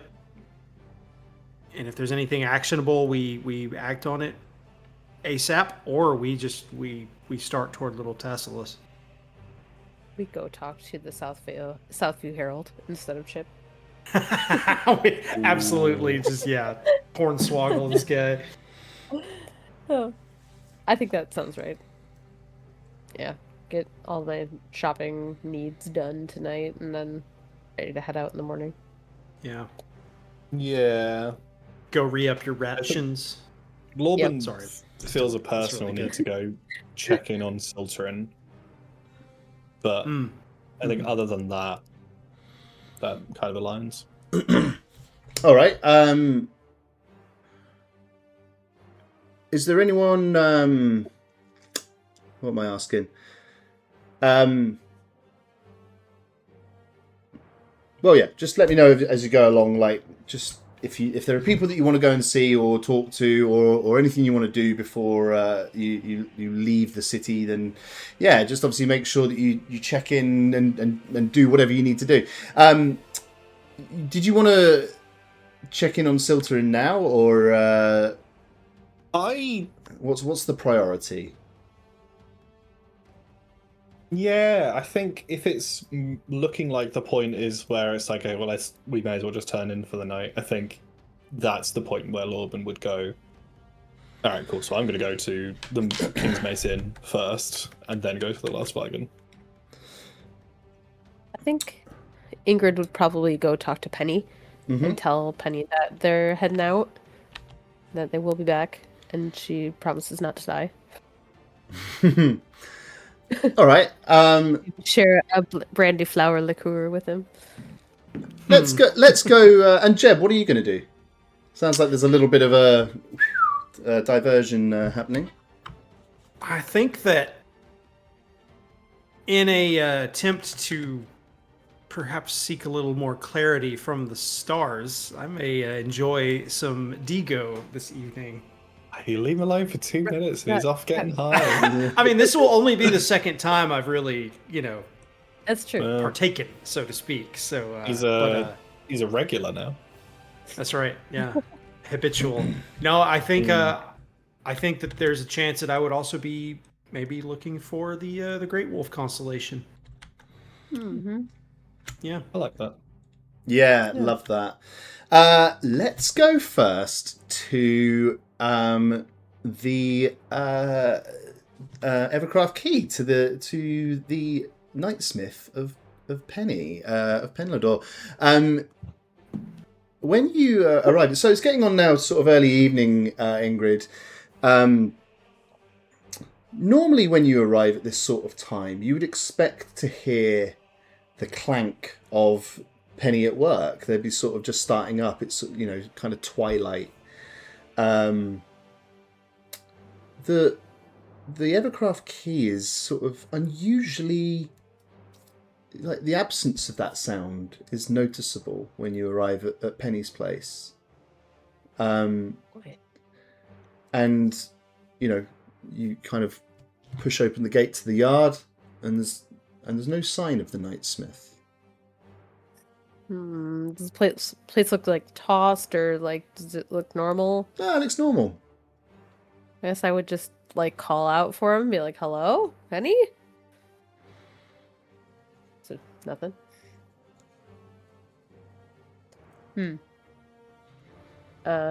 Look around for like any. Not like he knew I was coming, so he wouldn't have left me a note. The lights. I There is a light on inside the inside his house. Oh, yeah, I would definitely go like by his house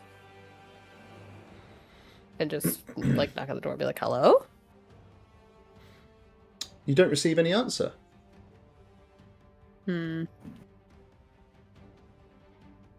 I feel like Penny and I are close enough at this point that I could probably just walk into this house. So I'd like try the door. Yeah, it's not locked. Okay. I think there's a degree of trust whole that time exists just like, in hello? Evercraft Key.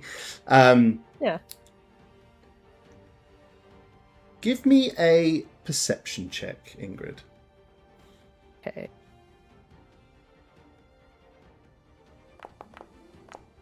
Oh, sweet that's baby much better.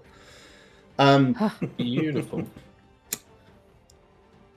You don't see Penny anywhere, but you do hear something. And I think you can hear coming from beneath the floor.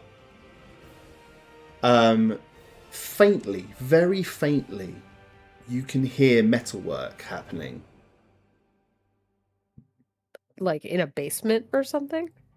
Maybe something like that, yeah. I think I would search for like a basement or a cellar or something. Give me an investigation.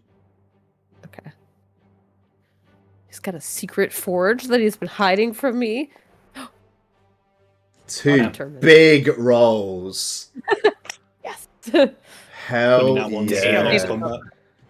Saving him up for right now. A couple of There you go. 23s. Penny! Hell yeah. I don't know if you probably have been in Penny's house by now, right? Like, you guys have hung out quite a few times, so I suspect you've sat in this room before. But I think this is the first time that you've ever become aware of as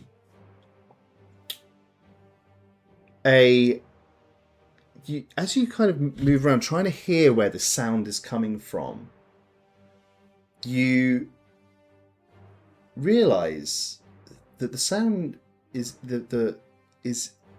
coming through a virtually invisible crack in the wall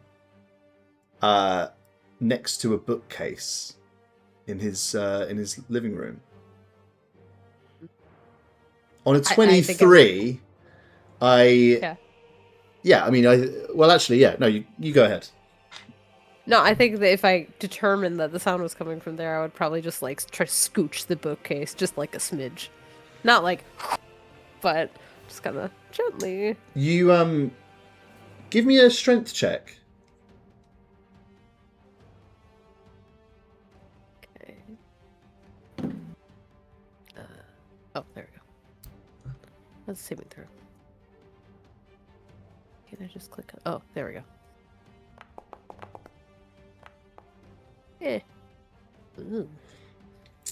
Not great for me. You shift the bookcase and feel something behind it go clunk, and the wall where the crack is sets back slightly and slides to the side, revealing a hidden passageway. Looking at the mechanism that did this, that is not the way that was meant to be opened. You brute forced it. That there was a more elegant way to open that, but because this is how you solve problems, you solved the problem. It's like those locks you could just like rattle and eventually they'll open. Yeah, exactly that. Love that. That's so classically barbarian too. It's just like, aha, punch. Yeah, my like Alyssa brain was like, yeah, clearly I will like pull all the books, but now I'm like, no, Ingrid would just shove it. What the fuck is a book? Bam! Doing Tim Robinson.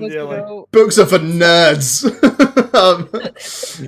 Yeah, cool. So you see this this passageway open behind a wall, and it leads to a spiral staircase going down. You hear now a little more clearly this metalwork coming from below. You can now also hear sort of the sound of like a low rumbling of some kind of machine.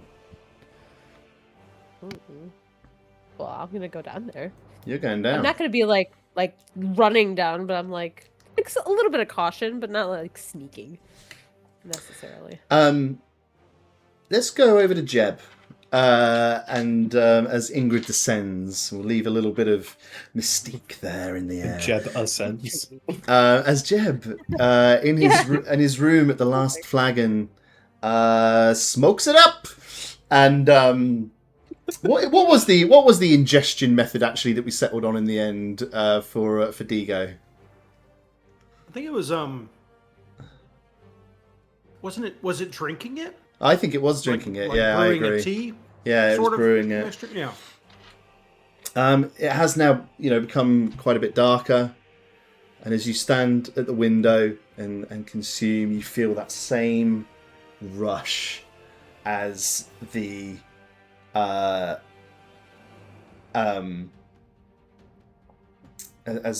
Digo washes over you, and you feel that the room around you become blurry once more.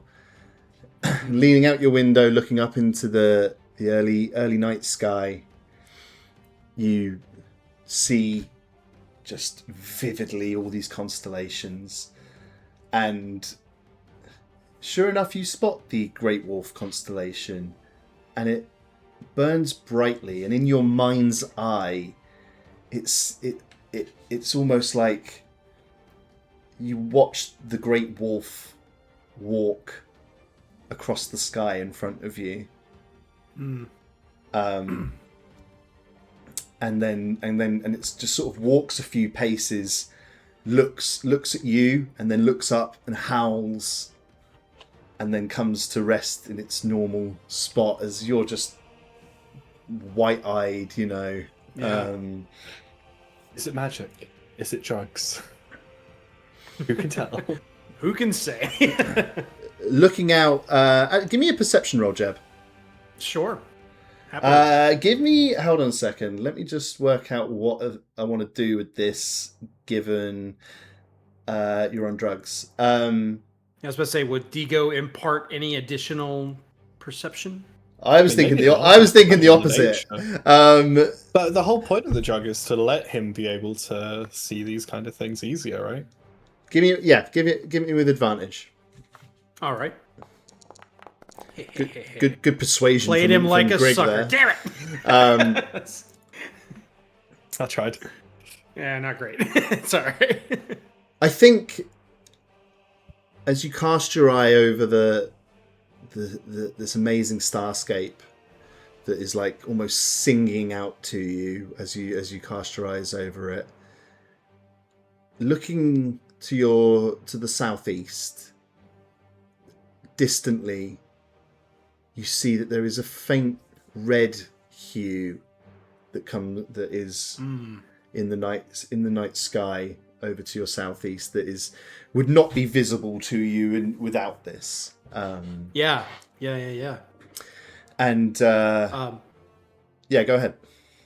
Oh no, I'm sorry. I was just gonna say, like, could I tell directionally, like, what direction it is shining in? Like, is it almost like a beacon or just like an illumination in the sky? It's more just like the color of the sky as you see it in this state, kind of ombres into like fades into a deep red, and it's faint. But you can see that distantly in the southeast. All right. Let's go then to the King's Mason. Lorben, you enter. It's kind of, it's the middle of the evening, and it's pretty busy in there. Yeah, probably the peak kind of time, I imagine. The King's Mason is near Commander Row. A lot of like higher ups and kind of senior ish and wealthier people frequent this, so it's not rowdy, but it is. It's like a London city bar. Some finance people, some real wankers in there. Yeah. So that's the kind of vibe. It's just busy and busy and bustly, and yeah, I'm afraid so. Yeah, it's going to be haughty as hell in here. You don't see Silterin immediately in the room. I think I'm gonna go to the barkeep, I suppose, and just kind of try and get his attention eventually when he's, free enough to. He sees you at the bar, but serves 4 people before he gets to you. Because I'm half elf. I understand. Yes, mate. What can I get you? Oh no, I've written the wrong name down. Oh well. Is Silterin still staying here? Silterin, sorry. Silterin. You're the half-elf. Ah. Yes. There was something. 2 seconds. Lorben's heart just sinks. Calls over to a colleague. Ella! Silterin, there was the thing. She sort of gestures underneath the bar. He's like, oh, yeah. Sorry, mate. 2 seconds. You see him like open a little drawer beneath the bar. Pulls out an envelope and hands it to you. I hold it. And spirits? Do you have spirits? Spirits, mate. Yeah, we've got spirits. Yeah, what can we get for you? 2 something strong. And then I'm going to open the letter. He pulls out a bottle that has a label on it that just says something strong on it. And I look at him just like, you must love when someone asks. Yeah, we get that. We get this a lot, mate, to be honest. Can it be Tormist? Is there a brand called something strong of Tormist? I think they could. Tormist might be like white labeled, where they like it gets rebranded by whoever they sell it to. Featuring Tormist in the corner from the white spirit and like put their own. Jeb, can you remind us what the visual properties of Tormist are, please? It looks like Mountain Dew. It's just bright green. Oh. Like the name Tor Mountain Mist Dew. It's literally where yes. I didn't put that together until now. I love it. Oh, this guy Laws. I take my little sippy cup of Mountain Dew. So he pours you out 2 cups of something strong. Yeah, something strong. I kind of pop them neatly in front of me on the bar already, and then go to open the letter. Yeah. Down one of the shots, and then open the letter. Unreal. The note is from Silterin, and it essentially reads, Lorben, I have thought about what we talked about the other day, and I'm glad to have seen you again,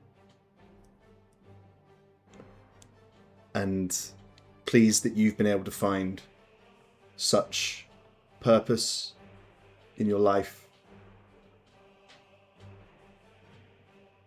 Our conversation brought home to me that I'll never be able to find a place.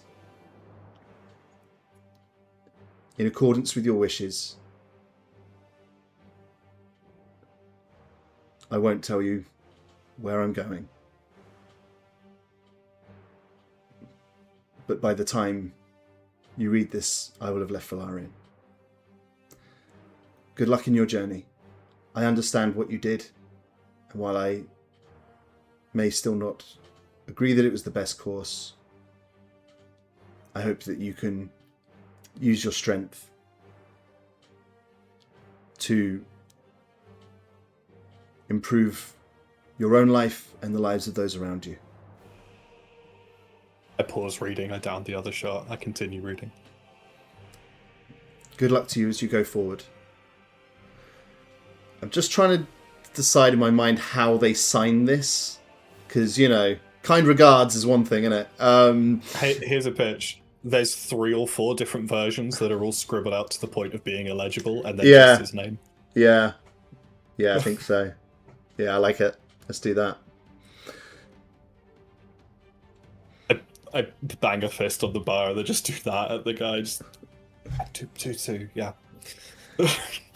You got money, mate?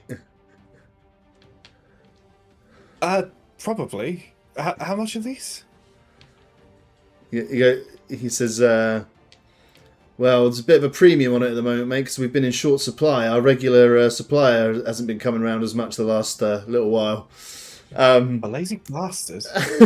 Hate that guy. He goes, it's a silver per.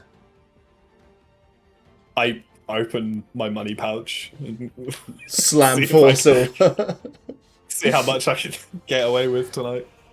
How much do you want to have? I think I've probably got enough for 2 more shots, and then I'm just kind of gonna hang around awkwardly for a bit, and then kind of waddle home. Tormis does have physical properties. You gain a +1 to your strength for a limited period. Is there a fall off where 4 of it will then do something bad? Well, I was gonna say about that. I think after the effects of 4 shots of Tormis, and I think we have established in the narrative that Lorben is kind of a lightweight as well. I think where Lorben's at right now is he might just kind of drink to black out at this point. I think he's gone through 2 and he's like, oh, this is well past my usual limits, and I think after the note he's kind of like, I need to not, and he's just gonna have another 2 and just let go of the steering wheel kind of thing. Lorben, the room around you begins to change shape. It blurs and twists and contorts. The faces in front of you become like a hall of mirrors as you. The last thing you sort of remember is the barkeep staring at you. Are you alright, mate? It's doing that thing where the camera's on the chest but like pointed at the face as I'm Oh yeah. Stumbling around as everything's just doing this. And the last thing is that you, Lorben, you know what, give me a constitution save.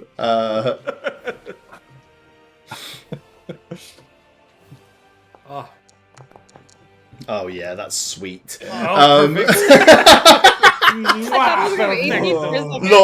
the last thing that happens that you remember is the barman like, Ella, no more for this one. He's had enough.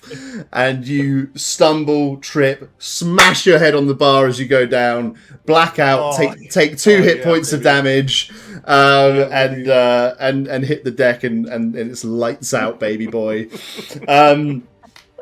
Let's go back over to the Nightsmith and of Penny and check in with Ingrid as she ventures down a spiral staircase. As you make your way down, Ingrid,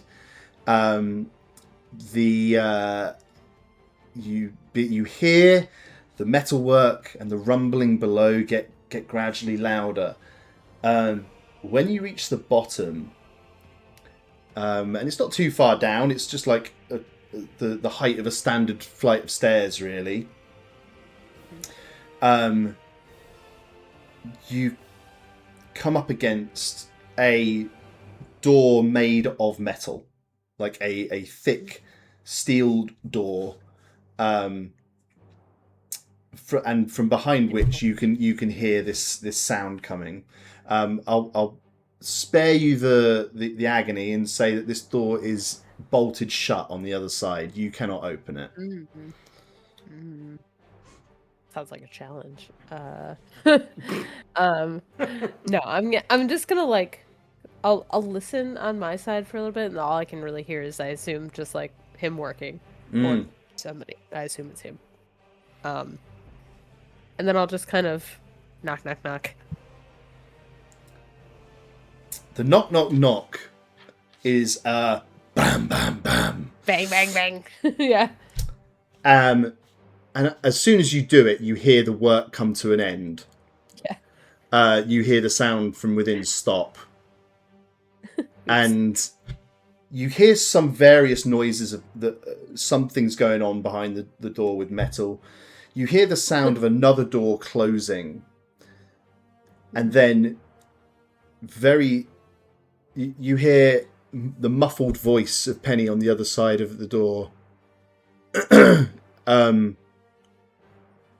Yes, who's there? It's Ingrid. Are you alone? Yeah. Are you okay? Yes, I'm fine, darling. How did you find this? I'm really, really clever. I just heard you. Darling, would you go back upstairs? I'll be up there in just a moment. Okay. Sure. You're being real strange. I'll explain everything in a moment, darling. Okay. Oh, we haven't seen Penny in quite a while. He's like under duress or anything. He just seems like nervous that I found him. Is that the give me an insight check. Okay. Let's see what you think. Rolls for things like this, yeah. I assume it's kind of just like, how the hell did anyone actually find me down here? Or yeah, seriously. You have no idea. You think maybe he might be a bit. You think maybe he might be a bit pissed off at you. Yeah, something's wrong here. Maybe I should have followed my nose, my ears. No, follow your nose. Did you? Are you gonna go all the way back upstairs and wait, or what's the plan? Yeah, I'll go back upstairs. Just like, if I see like tea making things, or some elderflower liqueur, I'll just pour some. Ingrid making the tea. Away from the tea. I know. Loves the Ready tea. for the tea. You don't have to wait very long. It's only about kind of 30-40 seconds behind you. You hear the door at the bottom of the stairs open and then swiftly close again. And then you hear Penny come up. They come out the entrance to this kind of secret passageway and look at the bookcase and he's Sorry like, if I broke that. He's like, darling, what happened here? I didn't mean to. I came over looking to say hi, and I was just trying to find you. Sorry, Right, I can help fix it if I need to. Well, I can fix it, darling. It's fine. What's going on? What are you all right? Okay. Yeah, are you okay? I'm fine, darling. I was just caught a little off guard, and I was a little nervous, to be honest, because I'm not very used to people knocking on that door, and I was just a little concerned that perhaps something nefarious. And then when I heard your voice, I was worried that perhaps you were in some kind of distress, or someone. I don't know, but okay, that's darling. Let's take a moment. Are you all right? I haven't seen you in a couple of days. Everything okay? Yeah. I'm okay.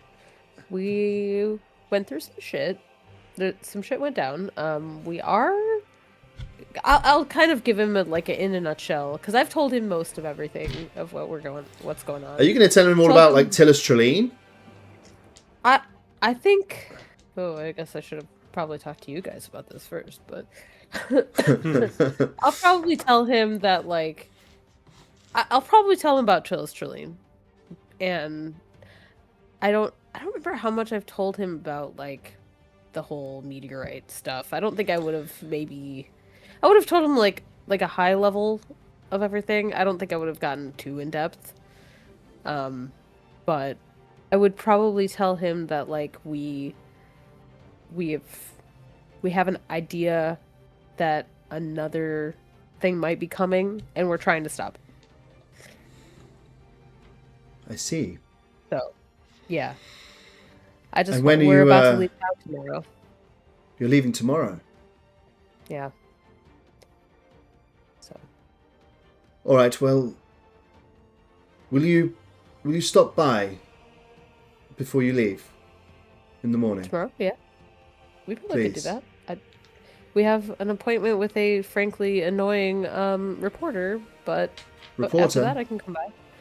Yeah. Oh, which one, darling? Chip Danzo. Oh, that hound! My goodness! Yeah. Oh, absolutely beastly fellow. I should have told you. He stopped by mine yesterday morning, asking for information about everything that's going on in the city. But I told him, get lost. I said, not interested. So. But it's up to you if you want to speak to him, darling. It's up to you. Now, listen. You do recall that I did tell you not to die, don't you? Yes, I came here to reaffirm that promise. Yes. So, but you're going. Have you told him you're going to Darius? Sorry. Have you? I think I would have just said that we're going east, right? I would have just told him we're going out that way. Darling, it does sound slightly like you're running headlong into mortal danger, if you don't mind me saying. Yeah, you're not wrong. Well, very good then. Yes, do try not to die. That would be quite the downer for our future business plans and whatnot. But I know. I'm going to see if I can sort something out to perhaps help you on your way. So do stop by before you leave, won't you? Yeah, sure. I can do that. So, yeah. He goes, all right, well, I really should get back. So what is it? What's going on down there? He kind of looks. He looks hesitant. He's like, "Oh, darling, you know." He grabs you by the face. One of these penny moments. He looks you dead in the eyes. He's like, "Darling, I hope you know that I want to tell you everything. So I hope that you'll trust me when I say, this time, it's just better if you don't know." I want to know. I think she would say that. She'd be like, I want to know. It sounded cool. Give me persuasion. But what? I've got my. What is your modifier for persuasion? Let's see. persuasion is +5. Remember that you have your inspiration. I know. Okay, so I can reasonably do this then, because I was going to set a DC of 20 for this, which you can reasonably beat, and especially as you got heroic inspiration. So it's a DC of 20 for a persuasion check, please. I will try. If I don't get it, I will add my D4. Oh, I thought I was going to nap. Oh my god, that was so close. Yeah, D4 is not going to help. No. Damn it, I thought that was a 20 for sure. He looks really guilty. He's like, I'm really sorry, darling. It's a top secret project. It's not my secret to tell. I'm sorry. Okay. Break the door down. Kill him. Lorben's like, chop his head off. Chop it off. I'm just hearing Lorben's voice in my head. Lorben's very drunk voice in my head. Lorben's like coming into zone of truth. This guy, you know. Yeah. Oh my god. Unreal. Like I'm just screaming zone of truth at people on the street. So he reiterates to come and see him before you leave the city. He's going to see if there's something he can perhaps give you to help you. Anything else you want to talk to him about or ask him? I think that's good. Ingrid just definitely wants to know, is very curious about what's behind that door. So I bet. probably, like, if they're chatting a little bit, she'll be like, "Yeah, you know, it sounded like you were working on some stuff. There's like machinery. I don't know." Like just trying to like get him to say something, but ferret it out of him. Yeah. Well, you'll have at least one more conversation with him before you leave the city, by the sounds of it. So who knows? Yeah. And then I'll let him do his work. I'll go back to the last flagon. Amazing. Let's skip ahead then. Let's long rest everybody. Very good. Hell yeah. Wahoo. And rested. We'll come to the morning. I don't think you do feel rested, Lorben. I think you'll find you feel exhausted. Does that mean I don't get health back? Fuck. Is that what that means? I actually can short rest and use hit die, but yeah, if I'm exhausted, it depends. Am I long rested but I'm getting exhaustion, or am I? My thought was you do long rest, but you have a level of exhaustion. Happy for that. Gonna look up the rules of exhaustion. It's disadvantage on skill checks, I believe. I'm basically useless today. I remember now. Yes. Oh my. Okay. Yeah. Why did no one warn me not to get blackout drunk? Dang. I think I've mainly done this because I've mainly done this because I regretted not doing it last time and letting you guys off scot-free when Jeb and Lorben got fucking hammered the first time Ingrid actions worked have with, repercussions, Martin. You're Penny. well within your right to do what you're doing. Yeah, I am. No, that's fair. Yeah. So you've got one level of exhaustion. So in the morning, Lorben, you wake up with a nice shiny bump on your temple. You're laid across 3 chairs in the King's Mace Inn, and it's like and yeah, no.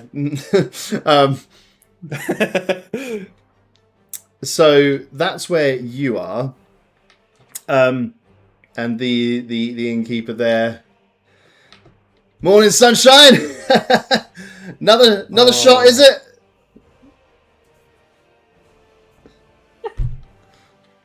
Do you have a bottle called Hair of the Dog? He laughs. He's like, I know what you need, mate. Don't you worry. Hold on a second. And he calls out, Ella, make a hero's breakfast for Sleeping Beauty. Hero's breakfast. I want a hero's breakfast. The hero's breakfast. Are you sure you do, Ingrid? I don't know. Ingrid probably does. Sounds good, but it probably isn't good. Literally about 30 seconds later, you see Ella come out with a cup with 3 raw eggs in it. And you just see her like dab a couple of drops of something into it.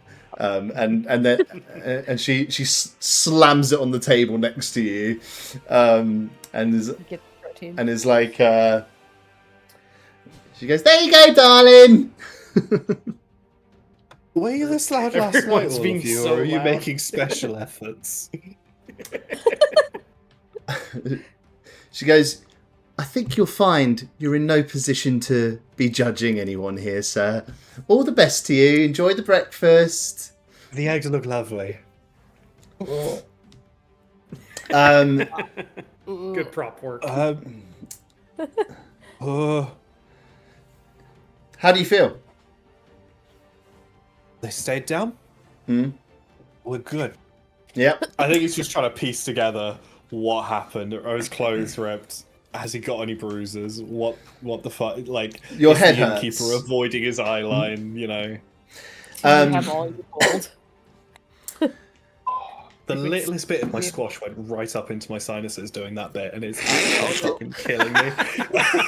Believe me, I understand. There was like a tiny little drop, and it went straight That's into the my sinuses. worst. That is the worst. Greg, you really commit to the bit. I respect it. Yeah, it's good prop work. You do still have a level of exhaustion. However, the hero's breakfast is going to mean that it wears off a little sooner. So we'll say it's in place for now. Is there anything else, Lorben, that you want to do in the King's Mace, or are you going to do the Walk of Shame back to the last flagon? I think I'll probably try and, check out with the innkeeper kind of thing. I'm just like, do I owe you anything? No breakages or anything? He laughs. He goes, honestly, you did break a cup on the way down, but it gave me such a good laugh. I feel I couldn't in good conscience charge you for it. Well, yeah. I don't suppose you got any... I don't suppose Silterin said where he was going, or anything, or did he just leave you the notes, or... Didn't even leave it with me. Ella, did this, the note, the Silterin, he say anything? No, just handed it to me, said if a half-elf came in asking for him, to give him the note. That was all. Well, I just work here. I just do as I'm told. Okay. Thank you. I'm gonna go home now. I don't care for your tone. Get out! Walk out. I don't know what I did to that lady, but It's really taking a turn. I've said something. Amazing. So hostile. Regrouping then back at the last flagon, folks. Jeb, you had a nice little insight into the night sky last night. Ingrid, you've had an interesting encounter with Penny. So today is the day you're intending to leave Velarion. What's the first place you want to go?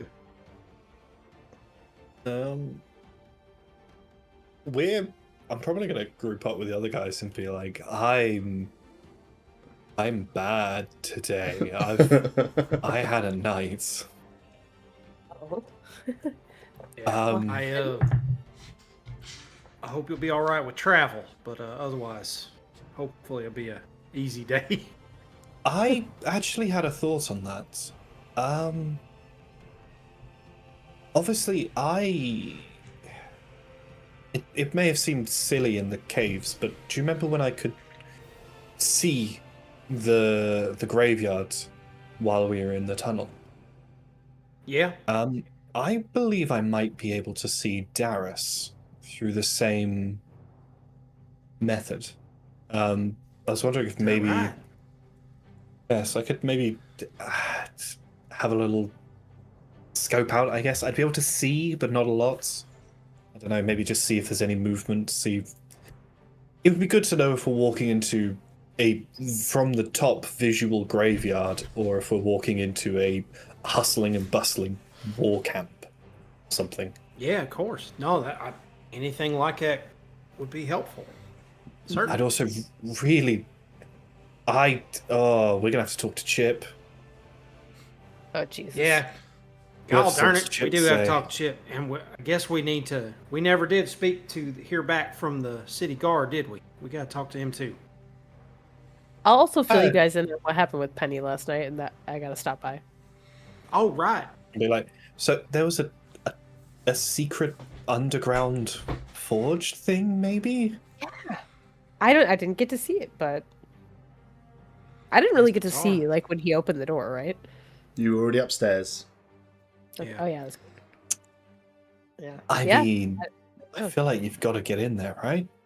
I need to know, but I'm need to. I'm letting Penny tell me when, like, I'm being patient. But I really want to know. Yeah. Well, I mean, if he ain't been nothing but good to us, so you trust this man, right? Like, yeah, I don't think he's hiding this in a nefarious way. I don't have any reason to believe that. All right, I trust your judgment, Ingrid. I guess we'll see. If it's for us to know, we'll find out one day, I guess. Yeah. In a quiet moment, I'm gonna lean to Ingrid and be like, if you get me to the door just once, I could tell you what's on the other side of it. Through the same means I'd see Darius. We'll call that Plan B. Okay. Lorben darkens, like everything around him darkens, and he's like, Ingrid, we could torture him. No, God no. We already know where the door is. We kill him. We don't need to torture him to walk through a door again. Lord. He's just becoming a monster. Oh, man. This is an alternative to see what's on the other side of the door, It's fine. We should get our story straight for Chip, though. Yeah, I agree. I'd just as soon not talk to him, but yeah, I guess we need to see what exactly we plan on sharing. I don't think we need to share much anything with him. I think that if a random tabloid put out a story saying, I'm just gonna look around, there's not loads of people around us, just shouting about the Stellar Eminence and saying there's a secret cult in the city, I have a feeling that wouldn't actually do anything to change the speed at which they could or could not do their plans. Yeah, but now if the right people read it, though, that could. It may not make any difference with the people in the city, but if members of the Eminence realize exactly how much is known, that might not work in our favor. I'm just wondering that if we were to not maybe come clean, but kind of allude to, maybe you tell them about what happened at the crossroads where the meteor fell, or maybe we give him just a little bit of juicy nuggets of something. Maybe you talk about Jen, then we might be able to lead him into talking about if he knows anything to do with the Stellar Eminence or anything of that nature. Because I genuinely believe that he may, just from being an absolute bastard man, he may know something. No, I agree. I think that he seems like the type feller that, his commodity is information, and he may be willing to trade with us if the goods are favorable. You know what I mean? Yeah. Yeah. No, I think I'm with you on that. I agree. Just got to decide what's the information we'd give him. Yeah. I'm gonna let you two drive this one because I don't want to talk to the man. Right. Do you think? Yeah, that guy sucked. Do you think we could? Well, I don't know, because I hate to just use poor Professor Treline's passing as some kind of tabloid gossip. I think that's so disrespectful of his memory. It's going to upset a lot of people. But We've done so many interesting things. I mean, we could even just talk about. He seemed interested in Ingon and Ingon's family, true. what the baker was saying, and we literally went into a hidden underground cavern and killed a giant undead monster thing. Oh, like that could be good. No, we could. Yeah, you're right. We could give him the follow up. It could be like, well, we heard, wink, that that what happened where that baker got his sword back. Well, no, we could just tell him, to be honest, and then what he's going to do is he's going to go dig up a grave, go into a giant tunnel, and go find it, and that'll just be kind of cool. That'll be kind of bonus points for us, And maybe my worshipful rats will dispatch of him for us. Yeah, you could tell them to. Hooray! Hooray! Rats! Hell yeah! No, I think and there's also the Tor. There's the what was it called? That tower.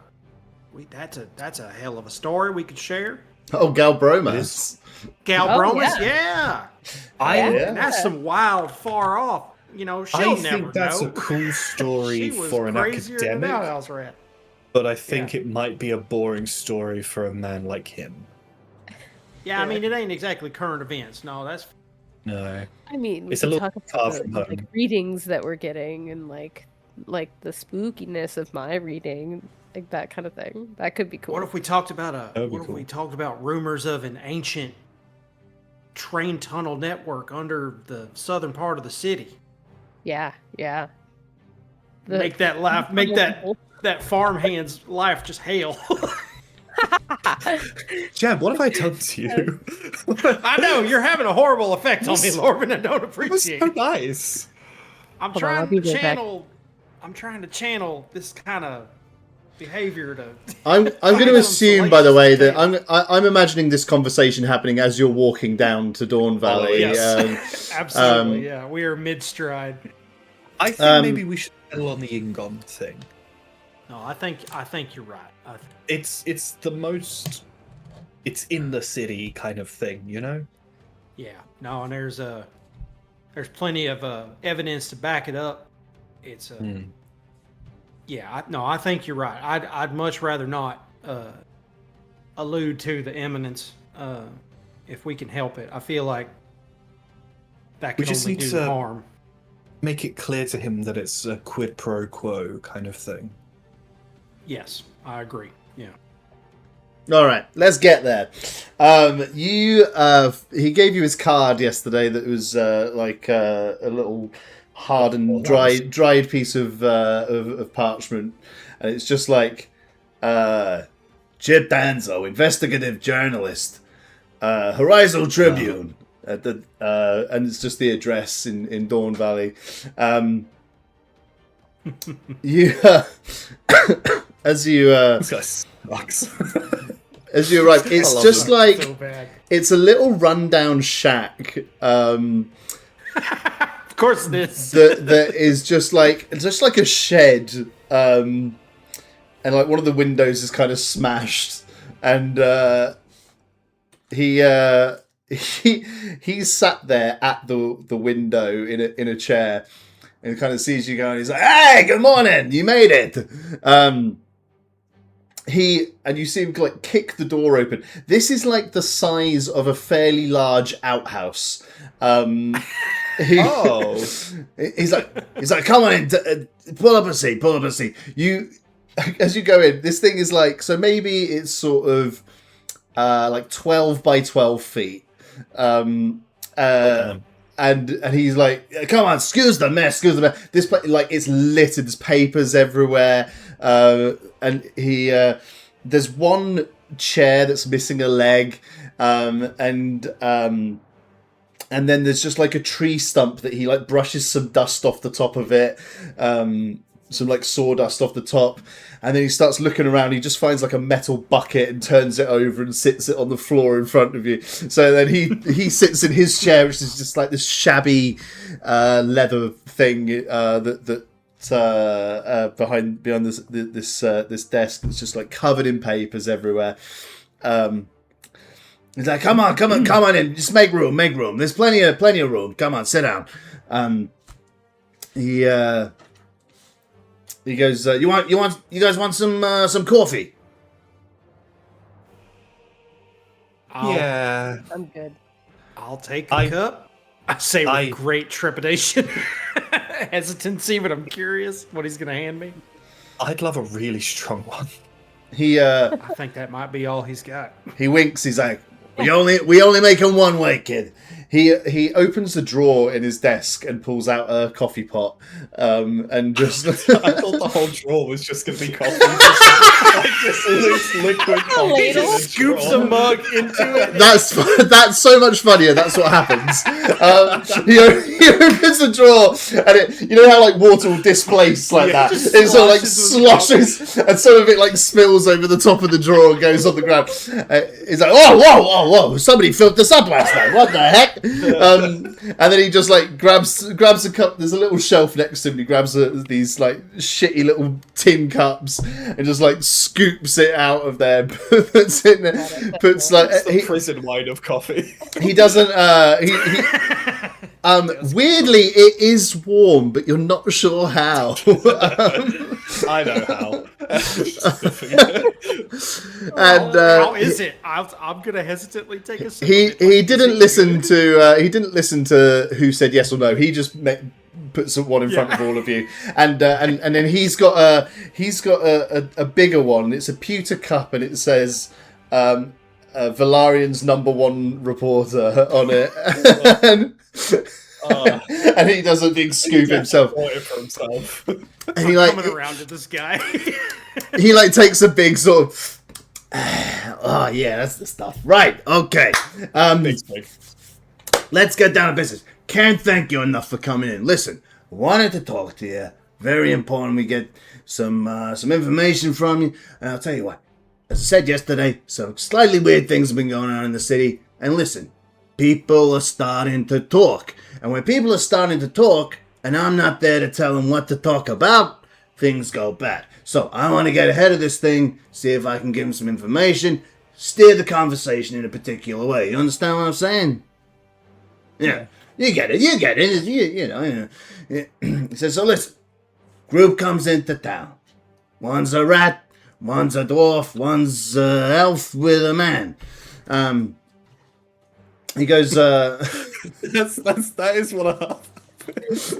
Yeah. I mean, it's true, but it's with a man. Yeah. Hell yeah, dude. He goes. So you're half elf. And then he looks at you and goes, just the good half, right? Yeah. Did you start that joke, or was that a long running one? Huh? Was that yours? Did you invent that one? I don't even know if you're talking to me or Chip. Chip. He's like, amazing. He goes, did I invent it? You know, I'm a writer. I'm a creator. Writers, great writers. We all borrow. We all, we're inspired by each other. It's a great joke. You're overthinking it. He goes, so anyway, people starting to talk, saying some weird stuff's going down. Strange group coming to town. All of a sudden, he says, Baker's getting kind of harassed. Baker gets a sword. A nice sword, too. So, here's where I am. He says that he's bothering him about his ancestor. This guy, he starts shuffling through some papers. He's like, this guy, what's his name? Undone. Undone? You know this guy? Not that name. Oh. All my brain thought of was Undyne from Undertale, and I can't stop thinking that now. Yeah. Lorben's just like, in his brain, just kind of like, I think I'm dumb enough to correct him on the name, but admit that I'm like well involved. He goes, huh? Well, look, this is why it's important to get you down here. So, why don't we take it from the top? You come into town, you go see a baker. You've already had a fight with the muckety mucks up at the Velarion Hall. Then you go and see a baker, you shake the place down, steal some buns, rob the guy blind, and then what's going on here? Okay, well, let's slow it down. Chip, I am interested in some of the information that I think that you have. We all are. I know that you're a man that keeps his ear... an elf that keeps his ear to the ground. I know that you hear things, and I'm interested in finding out what you may know about a few topics that maybe aren't quite ready to print yet, if you understand what I'm saying. Well, friend, I mean... What do you want from me? This is my profession. If it's not ready to print yet, when it's ready to print, it'll be printed. Okay. There's some topics I need to ask you questions about, and I need you to be fully honest and truthful about the things that you know about them. And in return, we can tell you everything that you are asking about right now. We can give you all the details, we can give you directions to go look at things, we can tell you exactly where to find things that you will want to see. Lorben, but give me... Carry on. No. Lorben, I refuse. Give me a persuasion check. With disadvantage, please, because you're exhausted. I know. Oh, that was almost terrible. A 16. Oh my goodness. Pretty good for disadvantage. Hell yeah. He leans back in his chair a second. He's like, all right, look. I see you're in the favors game. I'm not completely alien to that either, if you know what I mean. He said, I like making friends. You seem like a friendly guy. Yeah, sure. We talk. You tell me some things, I tell you some things. He says, look. How about we do it like this? Just to keep things, fair and even. I'll say a little bit, you say a little bit, and then we see where we end up.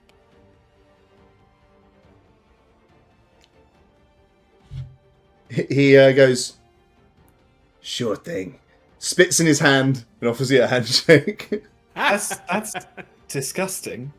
You need to work on your hygiene. My Shake God. the man's hand, Lorben. Come on. Held up my I'm other doing hand. what you did to me. I'm like, it's rude to not shake his hand. He goes, all right, so look.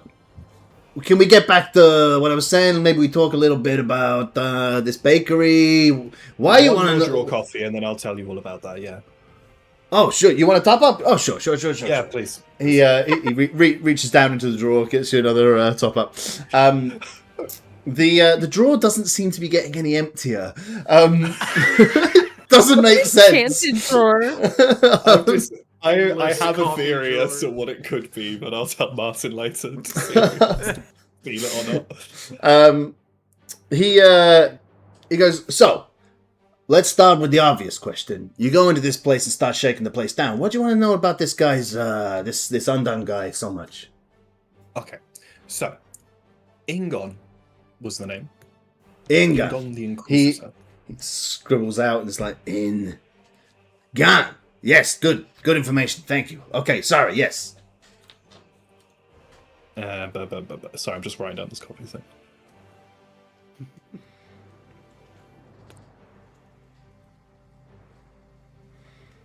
I'm gonna tell him about the history of the guy without being specific as to what we did a little bit of just like, so he was trying to find this guy, he was trying to do this thing, blah, blah, blah, blah, blah.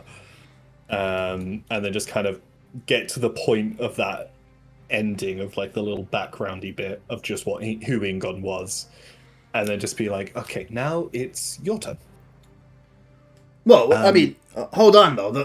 My question was why'd you want to know so much about him? That was what I asked. I didn't ask who he was. I ain't writing a biography here, pal. I ain't writing a history book. Nah, shit. That don't sell papers. I gotta know what's going on. Why 3 people who've never been seen in Velarion before a few weeks ago walk into a bakery and start smashing the place up? Okay, right. Let's. Yeah, well, that's the story I'm gonna tell at the moment. So let's make with the info, huh?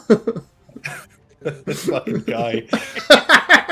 Because at the moment, The goods. because I tell you now, in the draft version I'm working on, you go in there and you smash up the place. Let's see if we can improve it. Yeah, let's. God, this I'll never place is have it again. flammable.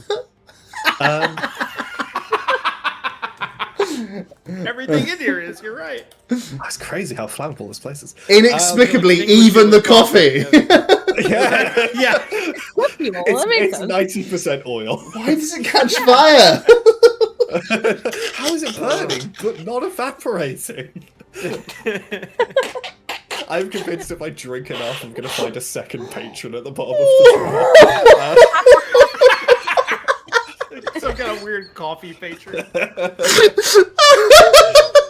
Yes. Some people find God at the bottom of a Coffee bottle. I found Oh, it in man. a coffee-filled drawer. These games get so stupid sometimes. Yeah, I love it. Okay, let's say treasure hunting. We had heard about the treasures that Ingon the Inquisitor went with when he died, and we had reason to believe that they were not buried with him, but were in fact underneath the city.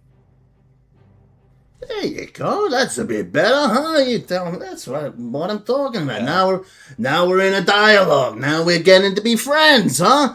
Oh, clever. He I goes. say that very quietly. He goes. All right. So look. So what you wanted to know something from me? What do you want to know?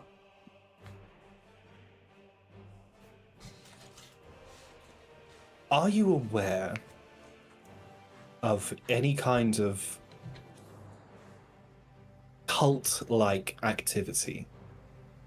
Have you heard rumblings of things of that nature in the city? I know more Cult-like than I know activities? one, but I want to see what you know at this point. Cult-like activities? Yes. Yeah. 10 times a week. Okay. He's like, I know you ain't been in town long. This place is full of Fruit Loops. Yeah. I had a guy come in here last week convinced he was a chicken. And not only that he was a chicken, that he was going to take over the world as a chicken. He was looking for other chickens. Where's that guy? Can we talk to him? Was he a chicken? No! He was an elf. Oh. God. 6'2", in perfect looking health. But not according to this guy. This guy just telling me, hey, I'm a chicken. I'm saying, oh yeah? Tell me about that. He says, yeah. Well, I get up at dawn every day and I eat nothing but grain. He might have just been Fairly an elf. healthy man. diet, honestly. Yeah. Well, yeah, I suppose. We should get off the chicken guy. Yeah, I don't want to talk about that no more. No.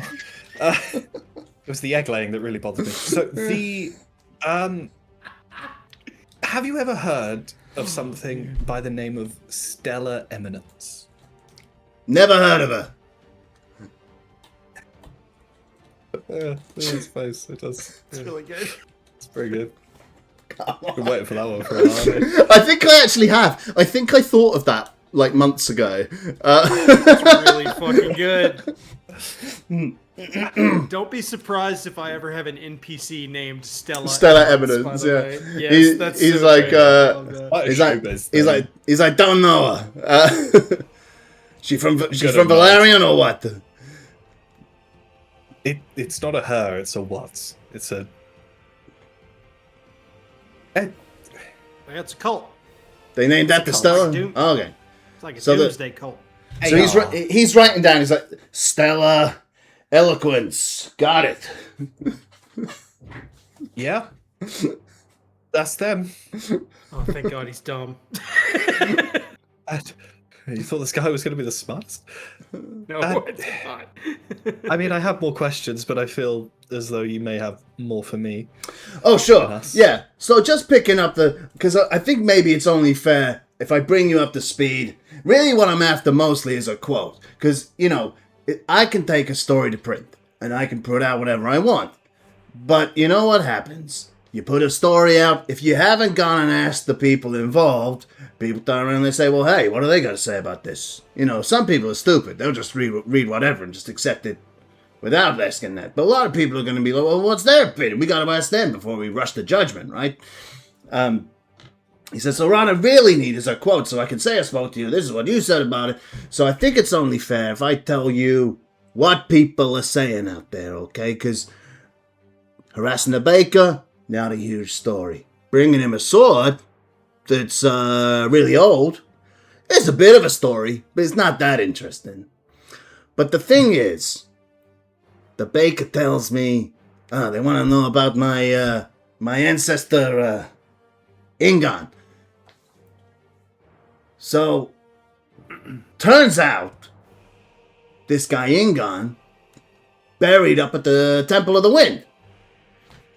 So I do what I do. I go walking up the Temple of the Wind, and it's really strange what I find there. Find this guy's grave. He's buried there, alright. Or he was. But the strangest thing, now, there's nobody in the grave. The grave's an open hole. The grave goes down into a big tunnel. I don't go down into big tunnels. Not unless there's a really good story, and I know there's a story down there. Now, I'm thinking maybe there is a story, but I didn't go down there yet. But there was a couple of guards standing around as well. And they were sort of looking at the place. So, I got a theory about what's been going on here. And I got the draft of a story about my theory about what's been going on. But I would be really grateful if you would just, give me your side of things so people don't get the wrong idea. You understand? I'm going to look at Jeb and Ingrid and just be like, do we just tell them pretty much the whole story with Ingon? I don't think there's anything there. We could. Oh, you could also tell them we were looking into a mysterious sect of a rat god religion and stumbled upon Ingon's grave. Yes, we should really mention the rats. I think that would be a really good story. So, Chip, my friend here's a rat god, and I'm going to lead with that. Sorry. I feel like Ingrid, as you said that, Ingrid was just like... I gotta sit up in my chair and look at him, and then I just go like, well...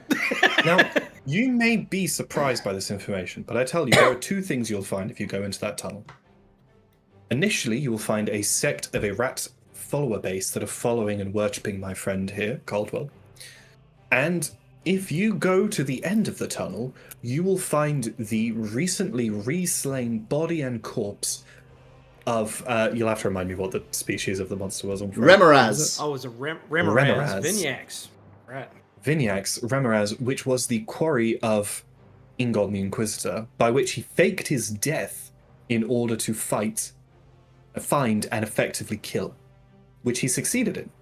But that's right. That blade was buried in the skull of Vignax. Yes. He was frozen. But you can verify all of this if you go into the tunnel, speak to the rat followers, carry on, and then find the corpse. Make sure to bring them some food. I want you to grant you passage. Rations would be lovely. I want you to put yourself in this guy's shoes. Yes. Hearing what you just said. Lorben, could you please give me persuasion with disadvantage again? Yep. Could I offer help to level that out? Sure thing. Just a straight roll from the help action. I have my hat on my chest. Can I give him +1? You hold it on my chest. Yeah. It's an 18. I feel like this would have been a lot. I think this would have been a lot funnier if you'd failed that roll, to be honest. But hey, I want to succeed one fucking persuasion roll with my facey character. Oh, we can make it work. It's fine. You're saying it wouldn't be funny getting a rat god into the tabloids? He goes. I mean, yeah, seriously. He takes like a few seconds. As he goes to respond, his eyes just like flash outside this broken window next to his head. And he's like, bang! Hey, Scoops! And like a little adolescent elf. In fact, it's the same elf that thrust the paper into your hands yesterday. Sort of looks over at him and he's like, and Chip is like, he's like, you got that thing about that farmer's milk going sour yet or what? No, I'm still working on it, Mr. Danzo! He's like, you get out of here! What are you doing here? Get over there! Give me that story! Turns back, he's like, Sorry about that. Just a little problem with the employees. Right. Listen. So you're a rat god, is what I'm hearing. Jeb is, yes. You look like it, yeah. You went down into a tunnel, fought a big monster, brought the guy's sword back, gave it to the baker, Yes. and you became the god of the rats. Okay. He's a rat god. I assume there may be others. Yeah. There's a pantheon of rat gods, I would assume, but I'm not. Yeah, quite maybe not close up. the rat god, but I am definitely worshipped as a deity to this. I'm sect. gonna level with you. When you started this story, I thought, oh great, it's the chicken guy again. It's just a chicken guy all over again. I was about to just kick you out of here, but there's something in your eyes, and you seem like a trustworthy sort. So here's what I'm gonna do. I think I got everything I need. Thanks very much for the quotes. I'm gonna go and verify some information, do my job, and we'll have a story printed real soon. And you know Velarion, nothing. talk to the rats. Yeah, you're gonna get a quote from the rats. Now I got. Larry. Larry. We just gave you an awful lot. I got a question for you. What rumors do you have about the where the king is? Well, that is a big story, and well, we're in the process of writing something of an expose there.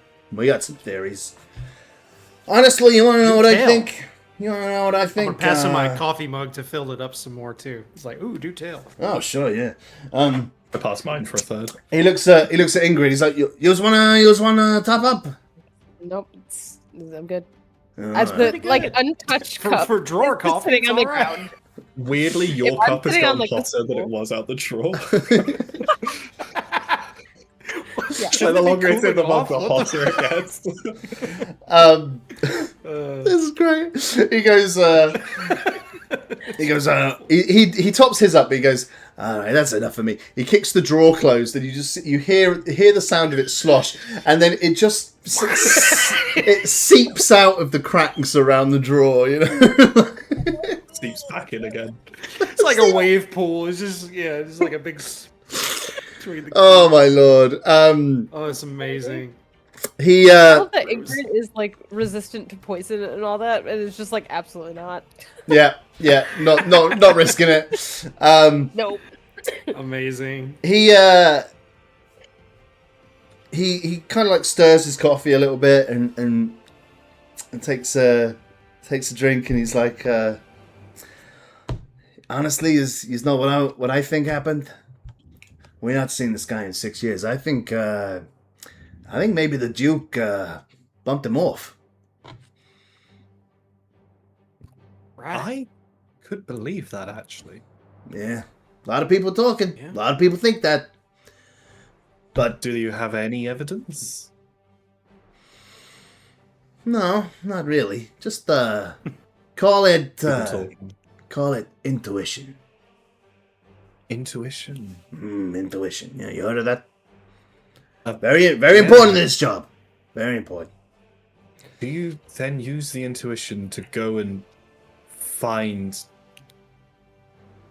facts? Oh, forget about it, of course. But sometimes finding facts not so easy, and paper's still got to be printed. You know what I'm saying? Listen, I gotta tell you why I got into this business. I had a dream. That I was gonna make at least 400 silver a week. Okay? So, I gotta sell 800 copies a week. So, in order to do that, I gotta have a story every week. So, you understand what I'm saying? That's why I got into this business. So, What's that? you got okay. So you had a dream that you earned money, so you went into business to earn money. That's exactly right. I think you could spruce that up, and that might make page 3 or something. I mean, it's a space filler, that story. That's pretty good. Like a human interest thing? Like Yeah, like a meet the editor. Meet the editor. Hey! Hey, I like this guy. Maybe you could take public questions, and you could have a little bit in the back where you answer questions from people. Little Q&A. Yeah, kind of man on the street piece, You guys worked in the newspaper business before, or what? No, but I tell a lot of lies. Yeah, he's prolific. Tell me about it. We've been there. We all been there, right? Yeah. Can I get that as a quote? I think that's good because that's what we'd say. I feel like Lorben and Chip Danzo are not so different as he thinks. Maybe it's the coffee talking, but he thinks he could do this. He goes, all right, look. He goes, I got to go out there. I got to go beat the bushes, find out some information about not your story, some other stories. See if I can find any of those elusive facts that we're so keen on. You know what I'm saying? He says, so thanks for the quote. And, I think we'll be printing this real soon. So, stick around. Just all right. We'll keep an eye out for it. Just supplementary to the quote, though.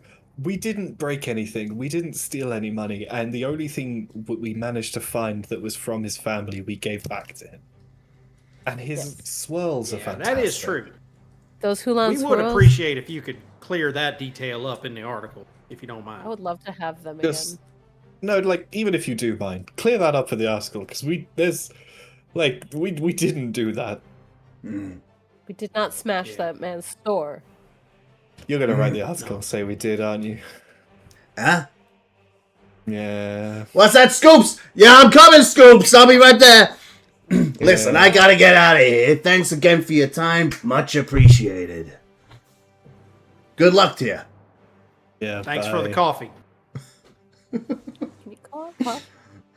I have about half a cup here. If you want to just pour it back in the drawer? No need. No need. Don't worry like that. What do you mean? No need? I just over my shoulder out the window behind me. I'm just and put the empty mug back on his desk.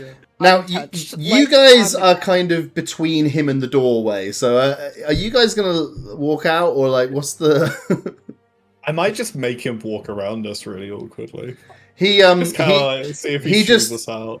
He just elbows the rest of this window and dives out the window instead. He's like, well, all right, I'm out of here. Finish straight. The news never sleeps, and nor do I. He flies through the sky.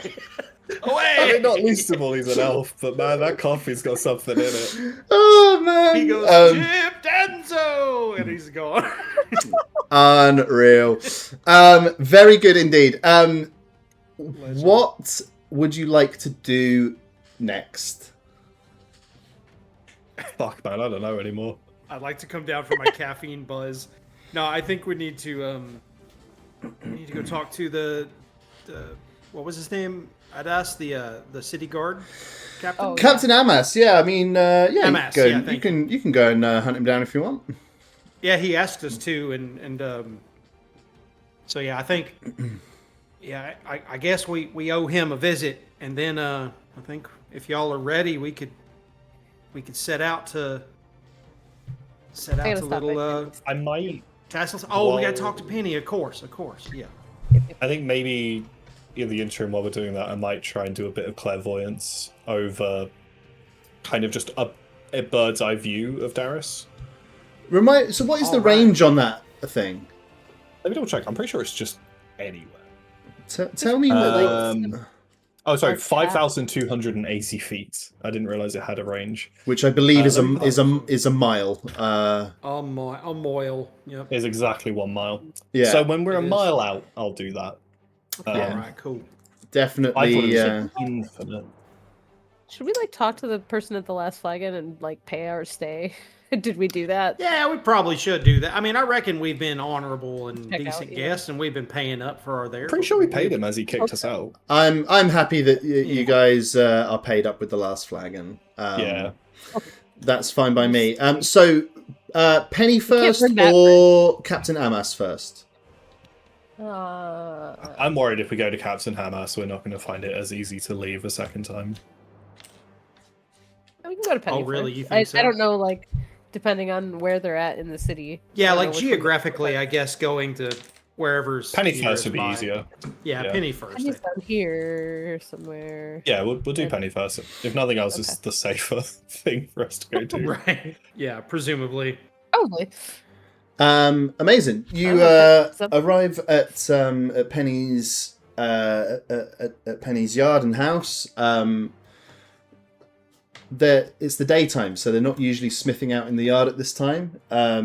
Is it a knock on the door, or do you have anything else you want to do? I assume I would knock on the door. I told him that I was leaving in the morning, so Great. he would probably expect me. And indeed, Penny answers the door. Good morning, darling, and looks at the other two of you.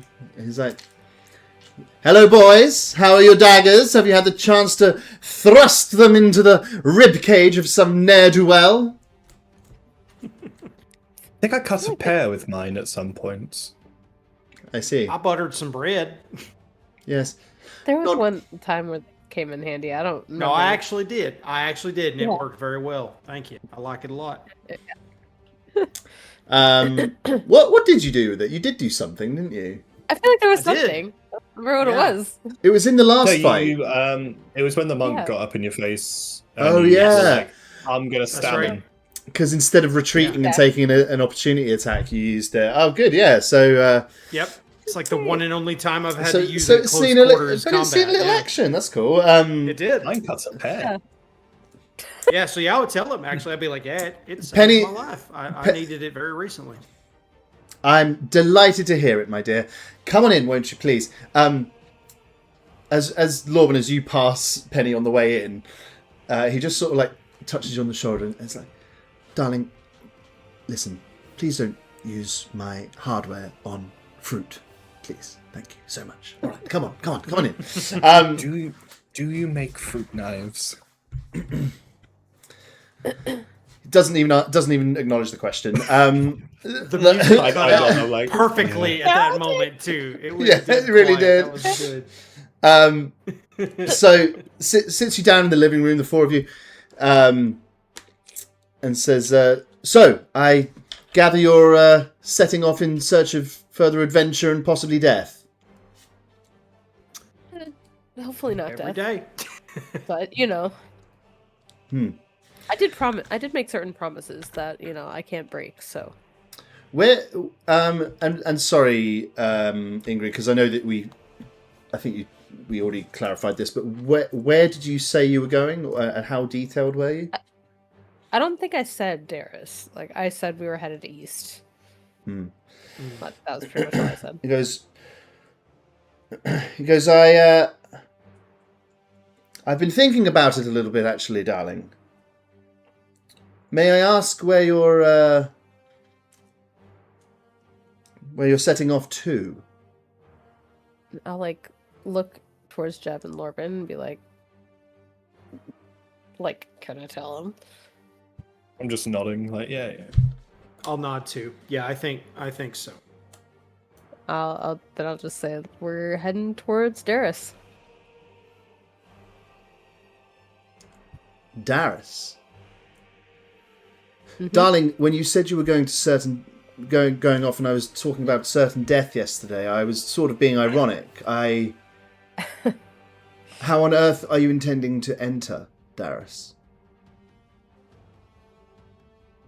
I was looking at them too, did I miss Is there something stopping us from entering Darius? Yeah. Is there something we should know?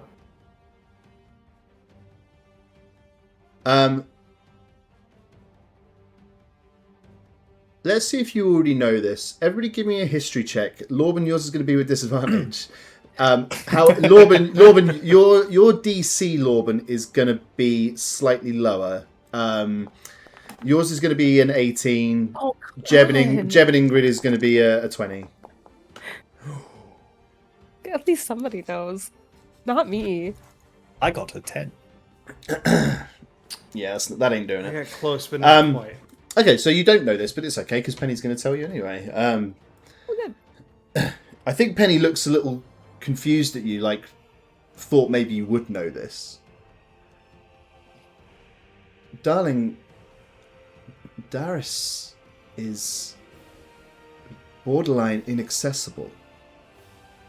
And even if I could go there, I wouldn't.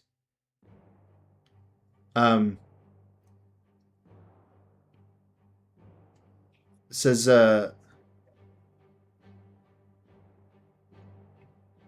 you really don't know anything about it? Not recent. No. Well, anything you can tell us will be very helpful. Yeah. Of course, darling. A few years after the war, they erected the Vale Fort specifically to stop anybody entering that place. Oh. So if you wish to go into Darius, certainly along the main road, you'll need to pass the Vale Fort. And I mean, I haven't been, but it's a place of fearsome reputation. And that's to stop you getting into Darius. Why, I couldn't say, but the rumour is that it's a place of unimaginable horrors. That would make sense.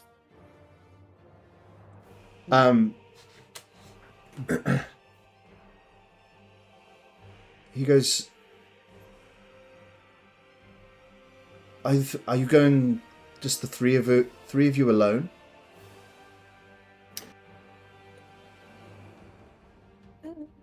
Would you like to come? I'm guessing that's a big hell no. Well, I just don't understand your plan yet. What you're going? The three of you are just going to stride into this destroyed wasteland? Our hope is to, on the way, meet up with the Order of Velarion. I'm not getting that right. What's the fucking name? I'm sorry. Gurillion. I said Galarian. I was mixing up Velarion and Gurillion. And I was like, the Order of we're hoping to meet up with the Order of Gurillion and have their help. They have committed to assisting us in this matter in a sense. In a roundabout sort of way. But I know some of them rode out of town. That's right. A couple of days ago. No, you're right. Yeah, so we were going to meet up with them at Little Tassalis, and then go from there. I think this is like a bit more serious than you've seen Penny up to this point. Certainly, Jeb and Lorben. Yeah. Like, Ingrid, you may have had some more serious interactions, but it's just like the seriousness when I woke up after the fight, the big fight. That this is like the same vibe as Sirius.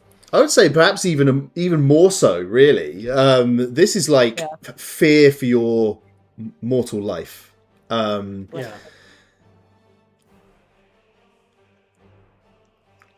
we don't have a lot of time, but in any help, we know this is going to be a massive undertaking. So, Penny, do you have any advice to offer? You can just see the wheels turning. Penny's just thinking it all through. And Penny just goes, how long until you leave? We were thinking today. But, I mean, are you going straight from here, or? We have, like, one more stop. Well, Yeah, so we've still got a bit of the day to go. You see Penny kind of slaps their knees, stands up, and walks across the room, and stands in front of a full-length cupboard. Looks over his shoulder at the three of you. BAM! Pulls the doors open. you see glorious gleaming armor, and on the inside of each door you see two long daggers, pinned to each door on the inside. And it says, looks mostly at Ingrid. Well, if you are going to certain death, darling, then we won't have much of a business anyway, will we? Blam! Blam! Grabs the two knives off the doors, and slings them over their back, lifts the armor out of the case, out of the cupboard. I thought he was giving it. I didn't know it was for him. Slams the doors shut. He's like, so if we are going to certain death, darling, then I'm certainly coming too. Hell yeah. It says, go and make your final stop. I'll be waiting for you at the city gates, on the east gate. I'll walk over and give him one of those like the clap and then a hug kind of thing. Hell yeah. He looks at you and goes, grabs you by the face and goes, hell yeah! And says it into your face. We're just screaming at each other. Head's like a headbutt. Awesome. Yeah. He says, all right, I have some preparations to make. He looks at the three of you. Are you sure you're ready for this? Sure. No. We don't have enough time to be more ready, so I think we have. Did you have any hangover cures? He points a long knife at Lorben and goes, that's the correct answer. But we'll do it anyway. Reaches into his pocket, flips a little flask to you and goes, there, drink that. Down in one. Your level of exhaustion is removed. Yeah. I knew it. I knew you'd have the way, Penny. He says, right, do not delay. Meet me at the East Gate as soon as you can. I'll make some preparations here, and I'll see you there. All right. Thank you, Mr. Penny. Big, two-hand handshake from Jeb. Yeah. Get out of here, darling. Yes, sir. We'll meet you later. I won't cut any fruit. I walk out. Not on this journey, you will. I don't know, he'll kill me. So, Penny's coming with you. Yeah. Up to the Horizal Palace. When you arrive at the gates to the Horizal Palace, normally you've got to negotiate your way in some way. The doors are open for you this time. Someone's clearly been told to expect you and to allow you in. Returning then to the I assume you're returning to the where Captain Amas is stationed. Yes. Great. And you walk in, and a more junior member of the Veldari is there. It's like, I know who you are. He says, Captain's through there, points to a room. Just as he does so, actually, Captain Amas comes out of the room. Good morning. He says, glad you could return to us. Are you still intending to leave the city? Yes, sir. Yeah, you're our last stop. Well, very good then. Well, come. I have an update for you on the case. Come through. Oh, very well. Thank you. He leads you into a side room, and sort of gestures to you to take a seat. He says, well, we've been looking into things, and I want to thank you again for your... Greg, stop making faces. I've said Quit it! I want to thank you again for all the information you provided us with yesterday. He goes, and I'm prepared to submit my report. There is one person who wanted to follow up with a couple of additional questions, however. And you see a door at the back of the room open, and a figure steps through, well-dressed, tall, with long dark hair, and the smiling, sneering face of Councillor Hevel stares back at you, and he says, "Well, hello again. Let's see if we can't get all of this nasty business straightened out, shall we?" And that is where we will leave things today. Very good. All right.